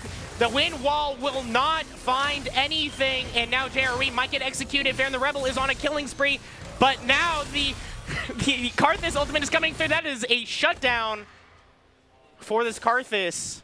The Cake TM will be very happy for that. All the same, though, I would give the advantage to Blackfoot. 2 eliminations in a very short period of time. Getting that gold onto their laners is so valuable. On top of that, you got multiple ultimates out. You did see multiple ultimates being used on both sides, but when your team is the one that gets the eliminations... So Shovel Maniac actually overextends. Blackfoot realizes the Pyke is not there, and Shovel Maniac now might get shoved out. Speaking of dragons, though... Yes, indeed. You can see that the pressure from that last gank is what enabled Meridian Tech to take that dragon. They had pressure in the mid lane with that Yasuo. They had pressure in the bot lane from the Karthus pushing up. And more importantly, they had a jungler that was still alive. Ferris going down there in that mid lane, having already committed his ulti, was a bit of a problem. They're going to drop the Herald down in the bot lane as well. A lot of bot lane control, and not a surprise. They want to get that Karthus rolling. So, this Rift Herald, I think that was a little bit of a visual spectator glitch. So that charge was achieved, but fortunately for Blackfoot, I think it was a little past 14 minutes, so the plates will not get taken down. Now the Cake TM just barely in range, but now the Yuumi ultimate comes through. Will the Zoomies be able to succeed? And that is a shutdown given over to the Pantheon Fan the Rebel. 4 kills now in this Yuumi. Will this Yuumi have another life to live? You have to believe that this is Burnt Whiskers. Oh and my Shovel Maniac finishes him off with the net. That's the cat trap. Great setup for that play by the Meister. Doesn't end up giving his life over, but in exchange, you get more kills on that Pantheon. 4-1 and 2 right now. This is that early game menace that you need Pantheon to be. Roaming from lane to lane, picking up eliminations, getting other teams ahead through assists, through KOs. That's what you want to see. Yes. However, this Pantheon has opted for the Gore Drinker, so he will not be the lethality Giga. Oh my goodness, that was a brilliant hook flash to stun up IOI. Joe was not expecting it alongside Jerry's roam, means that this is a dead Fiora once again. Unfortunate. Caught him without the flash, and that's going to be an elimination. Does have the teleport, so they might choose to get back into lane a little bit quicker, but that's one of the downsides when you have these mid lanes where you have to kind of just give up your lane, right? You can't win this lane on the Azir. So you're going to get just shoved in constantly, which allows the Yasuo to be free to roam to these other lanes, to take objectives, to be a force on the map. And now the KTM will get pulled again. It seems that he misses, or he does not miss the Meister, but actually there's not enough follow-up from the Caitlyn. And the poke damage back means that the Meister is half health. This Pyke is very squishy. That is his passive. Shovel Maniac is just trying to dodge, but the card has AoE field. And the Meister might have actually killed his AD carry. And this isn't, I've seen this before. The Yuumi is the last one standing. And Farron the Rebel is the one to finish it off. This is 5 kills with the Pantheon. Okay, I know you don't like Yuumi, but every time I see a Yuumi all off on her own, I just feel so sad. Don't hurt the cat. Don't hurt the cat. Now we can see here on this elimination, got a little greedy there, and as a result, Karthus able to pick up those KOs. We can see the Yuumi just using Karthus as sort of a you can't come here feel. Yeah, right? So the Meister actually pulled the Karthus into the Caitlyn, where the Caitlyn wants to maintain a range. So maybe a bit of a miscommunication. Happens to the best of us. Or the Meister just wanted to steal the kill. Who knows? Gets that Pyke gold.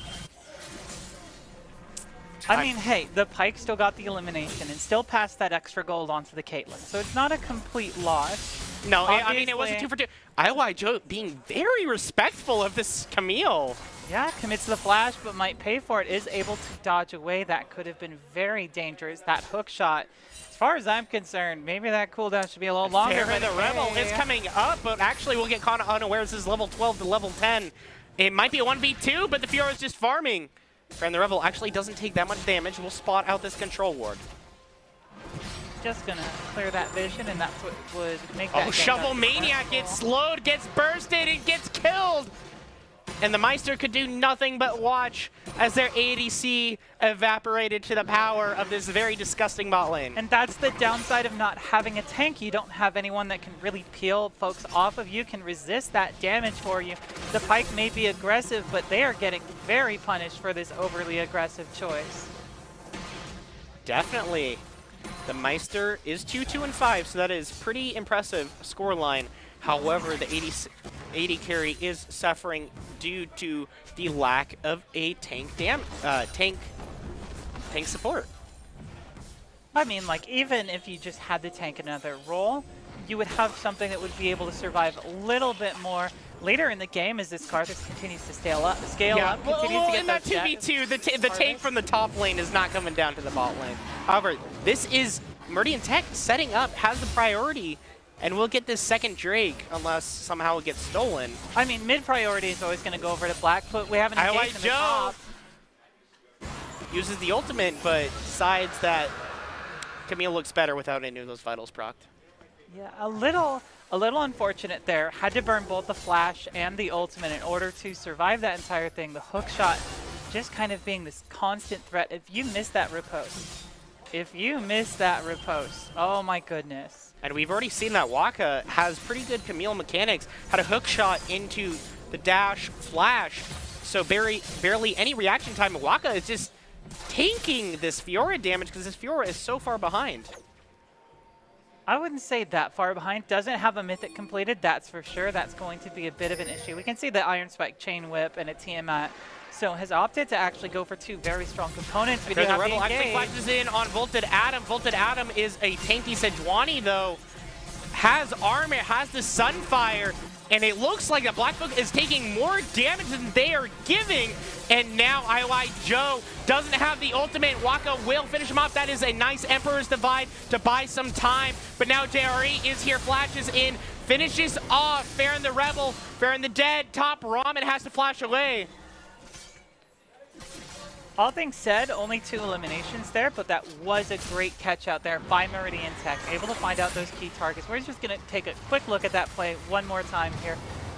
The engagement, that Hextech ultimatum trying to split up the fight actually ends up breaking it, but it didn't matter because Joe went down anyway. And as we look in the picture-in-picture, we see that there's some sort of kerfuffle going on, but I think the Karthus is out of mana. So not actually able to finish it off. Top lane is going to take the first turret, followed very quickly by the second. Meridian Tech starting to snowball a little bit, does have that gold lead here as all of their team members now have their mythic items. So JRE is just farming the blue side jungle. That is how much priority and tempo that this team has in Meridian Tech. Okay, we'd see the Osprey come up to that top lane position. Fiora, sometimes the downside of building the Tiamat is that you are automatically always going to push, right? You can't really freeze a lane if you're constantly hitting the entire wave. And that's what you need to do when you're behind in scenarios like this. You need to freeze that wave, give yourself a chance to gather up that farm so that you can have the goal necessary to get yourself back into the game. Yeah, and Farron the Rebel just going straight in, but the Sejuani wants the blue buff. Will get it, is taking no damage from this Gore Drinker Pantheon. And now Farron the Rebel has to run away. We'll get Glacial prisoned, we'll get killed. The KTM taking the kill, and now IOI Joe uses the parry, finds nothing on the riposte, and is just running away. But the Camille actually, okay, all right. IOI Joe dies, but that was a little longer of a fight than I was expecting. A little longer. I expected that the move speed from the Death Stance was going to be used to get them into a much safer position. We do see a catch out on the pike, so that Aftershock is going to be on the cooldown. top Ramen decides to put up the turret, but maybe at the cost of his own life. That Emperor's Divide is very good, and now JRE is burning down this Leandries. Great Sun Disc there from that Azir. And now the Pantheon's coming in. Farron the Rebel wants to finish him off. The Yasuo has Immortal Shield, though the Camille is in here. Will this true damage do massive amounts of damage? This Pantheon is just trying to execute, doesn't get the critical strike damage. JRE does survive. And we talked about this earlier. The Pantheon falls off really hard as the game goes on. You need to have some sort of way to continue still having an option on the map. He needed someone to provide that damage that he couldn't provide. While he was able to get the crowd control, he was able to get through the shield bow, he wasn't able to get the eliminations, and it was a 2 versus 1 engage. And now we see some ambitious XP and gold sharing here between the top and mid lane. Not necessarily ideal, however, you might see some sort of ambush happen in this tri-brush. No, the Camille just decides to take these things. Yeah, Meridian Technical doing a fantastic job pretty much in all of their lanes at this point. But surprisingly, like, they've kept that bot lane going. And in my opinion, sometimes you don't want to take the tower, right? Sometimes the lane is going so well for you that you want to maintain the lane state. You want to force them to stay and fight you so you can continue to farm up eliminations, farm up minions. Not Take only the tower that, for leisure. not only that, but if you kill him, as we might have something happen here. Top Ramen might be caught, might be fried. No. Actually, walks back in. Christian Person will come through. Farron the Rebel is tanking for a little bit. The Meister might try to get some execute, but will not be able to get the animation. The Emperor's Divide finds nothing, and now this is a Karthus with a triple kill. Shovel Maniac will get killed by Waka. Unstoppable now on this Camille, and things are looking very desperate for Blackfoot. I think we call him Volt Datum, showing us the value of having a tank here. Look at how little damage is taken by the side of Meridian Technical. Yes, they lose their Karthus, but this Sejuani is just sitting here, soaking up a hit after hit after hit, not taking any damage. They constantly have somebody in the fight. Camille on the back line, of course, using that teleport to come in while the Fiora is busy. And now this Fiora just needs a split push, find some sort of gold. They see the Camille in the bot lane. This Camille's level 15. It is 24 minutes into the game, and Camille has not had a single completed item. You mean the Fiora? The Fiora, thank you. The Fiora. Yeah, the Camille has completed items. Fiora does not has have a two single completed item. We do see an attempted engage here from Blackfoot, not going to pick anything up, but yeah, this Fiora has no completed items.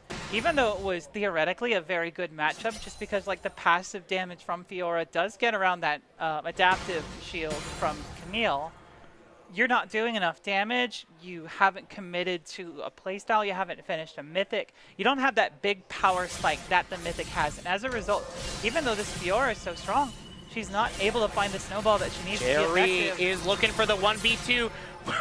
Will actually get Emperor's Divided once more. Now Top Ramen leaves his support to die, and now decides to go back in. He will dash over the wall. The ultimate from Caitlyn will get win-walled, and now the Cake TM. IY Joe, that was a very fancy move, but it was in the wrong direction, and now the Karthus is running him down with Yumi. This is such a disgusting combination. Make it stop. Godlike Karthus. The Fair and the Rebel will get slowed down, will get killed, and now this Karthus is 12-3-1, and now Waka is just turret diving. The tier 2 Top Ramen will live to see another day somehow. If you're Blackfoot, you really need your late game carries to come online.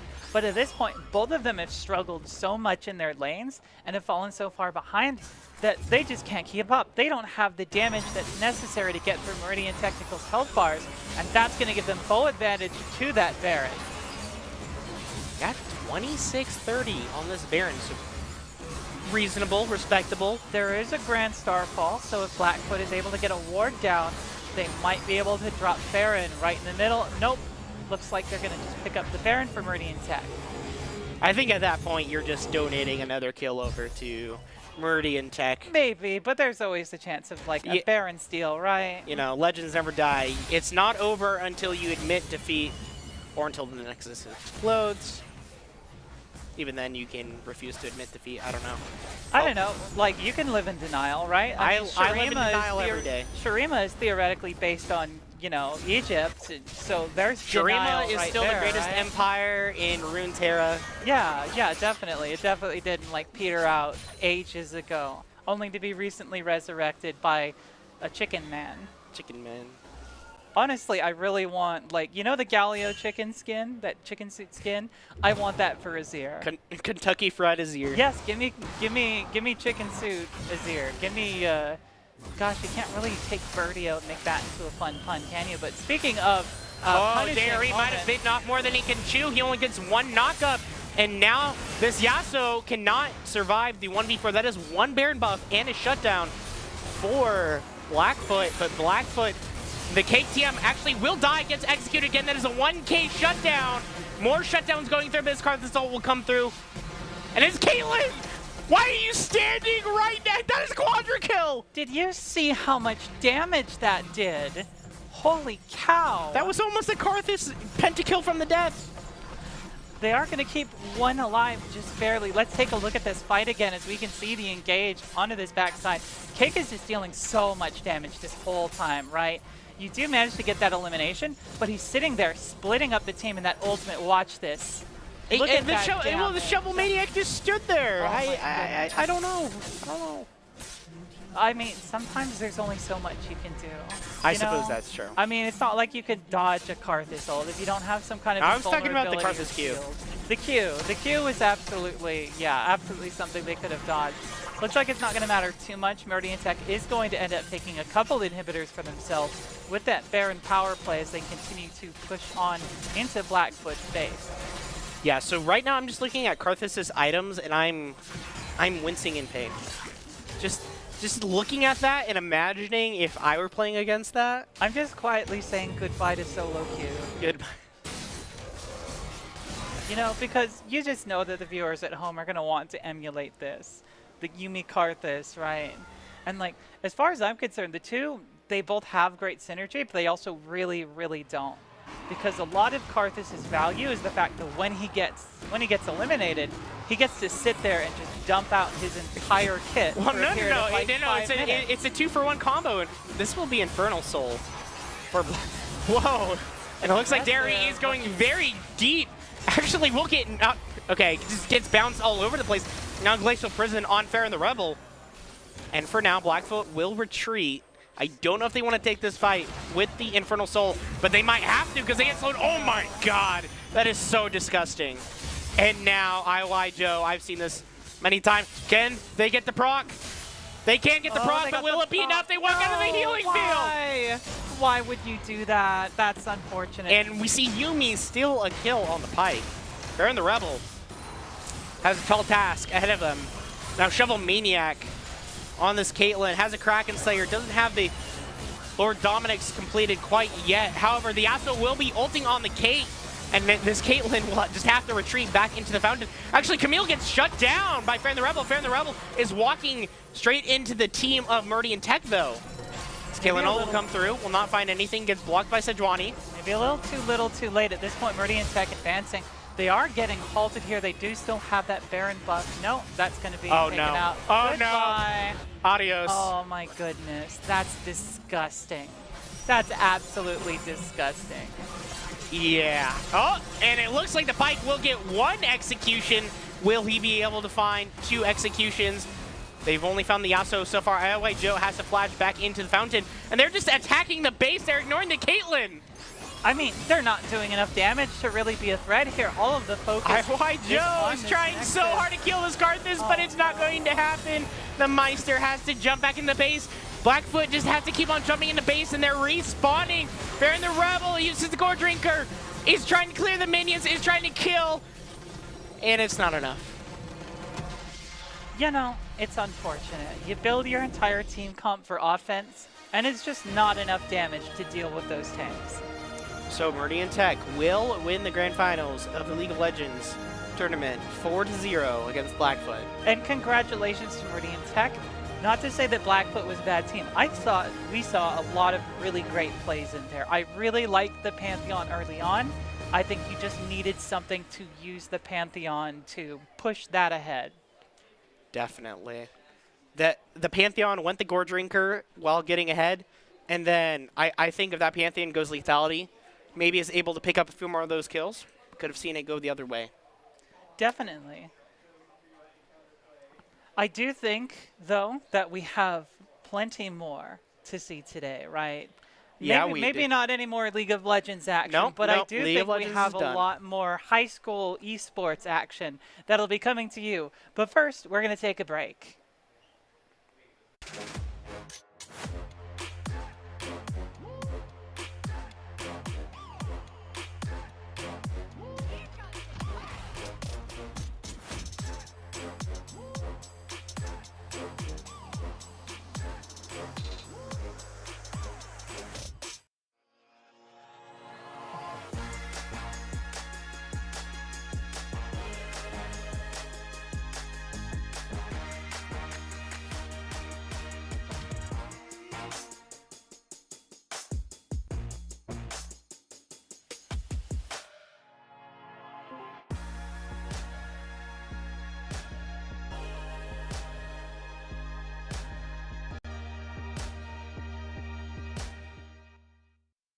Protecting your customer journey from fraud is critical. According to industry analysts, Count's AI-driven platform is the leading solution. From account login to digital payments, Count is recognized for both its customer impact and technology excellence. Learn more at count.com.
Growing up in Idaho, we have certain rules we live by. First rule, camouflage never goes out of style. And always buckle up. Seatbelts save lives. That's a rule we can all live by.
just to be where you are. In a world I can see where you are, though you are meant to be. Wish you're here next to me. Where you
dream just to be where you are. In a world I can see where you are, though you are meant to be.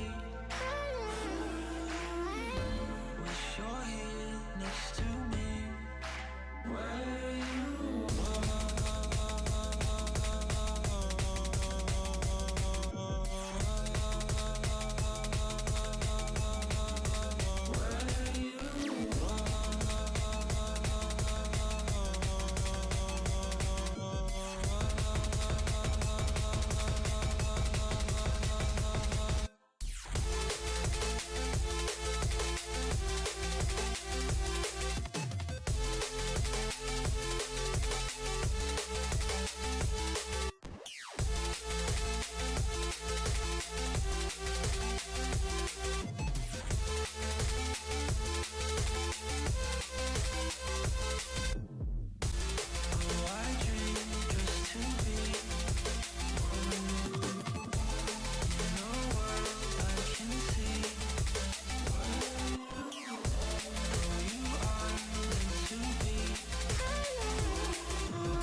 see your shadow on the wall, like I'm living in hell. Touchdown in a new place, try to escape your poison, and I hate that I miss a mistake. I'm tired of your ghost, but I don't wanna run away.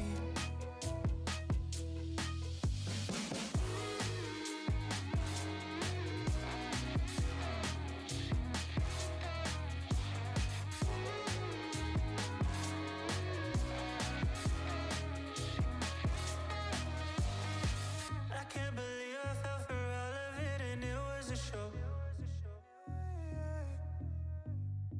I know it's toxic, but it just don't feel right letting you go.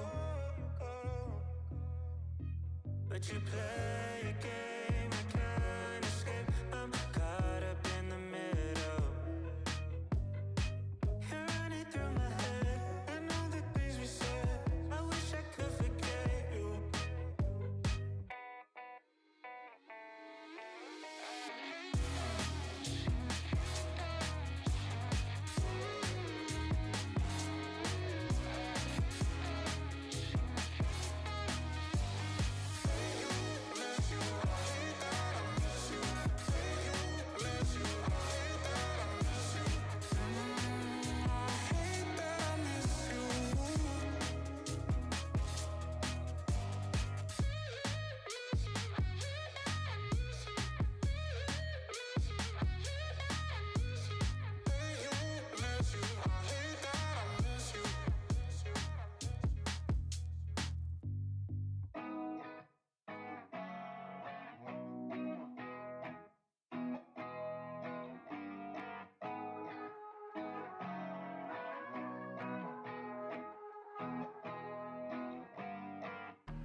I know I'm not the easiest to love.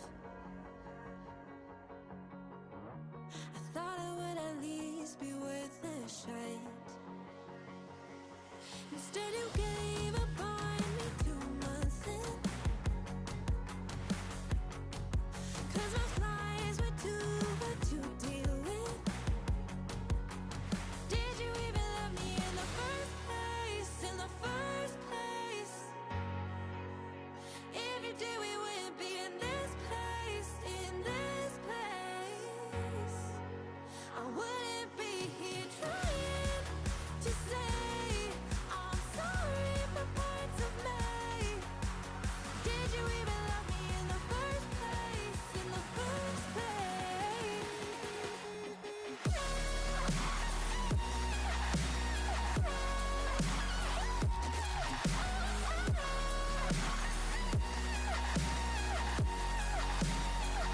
In the first place?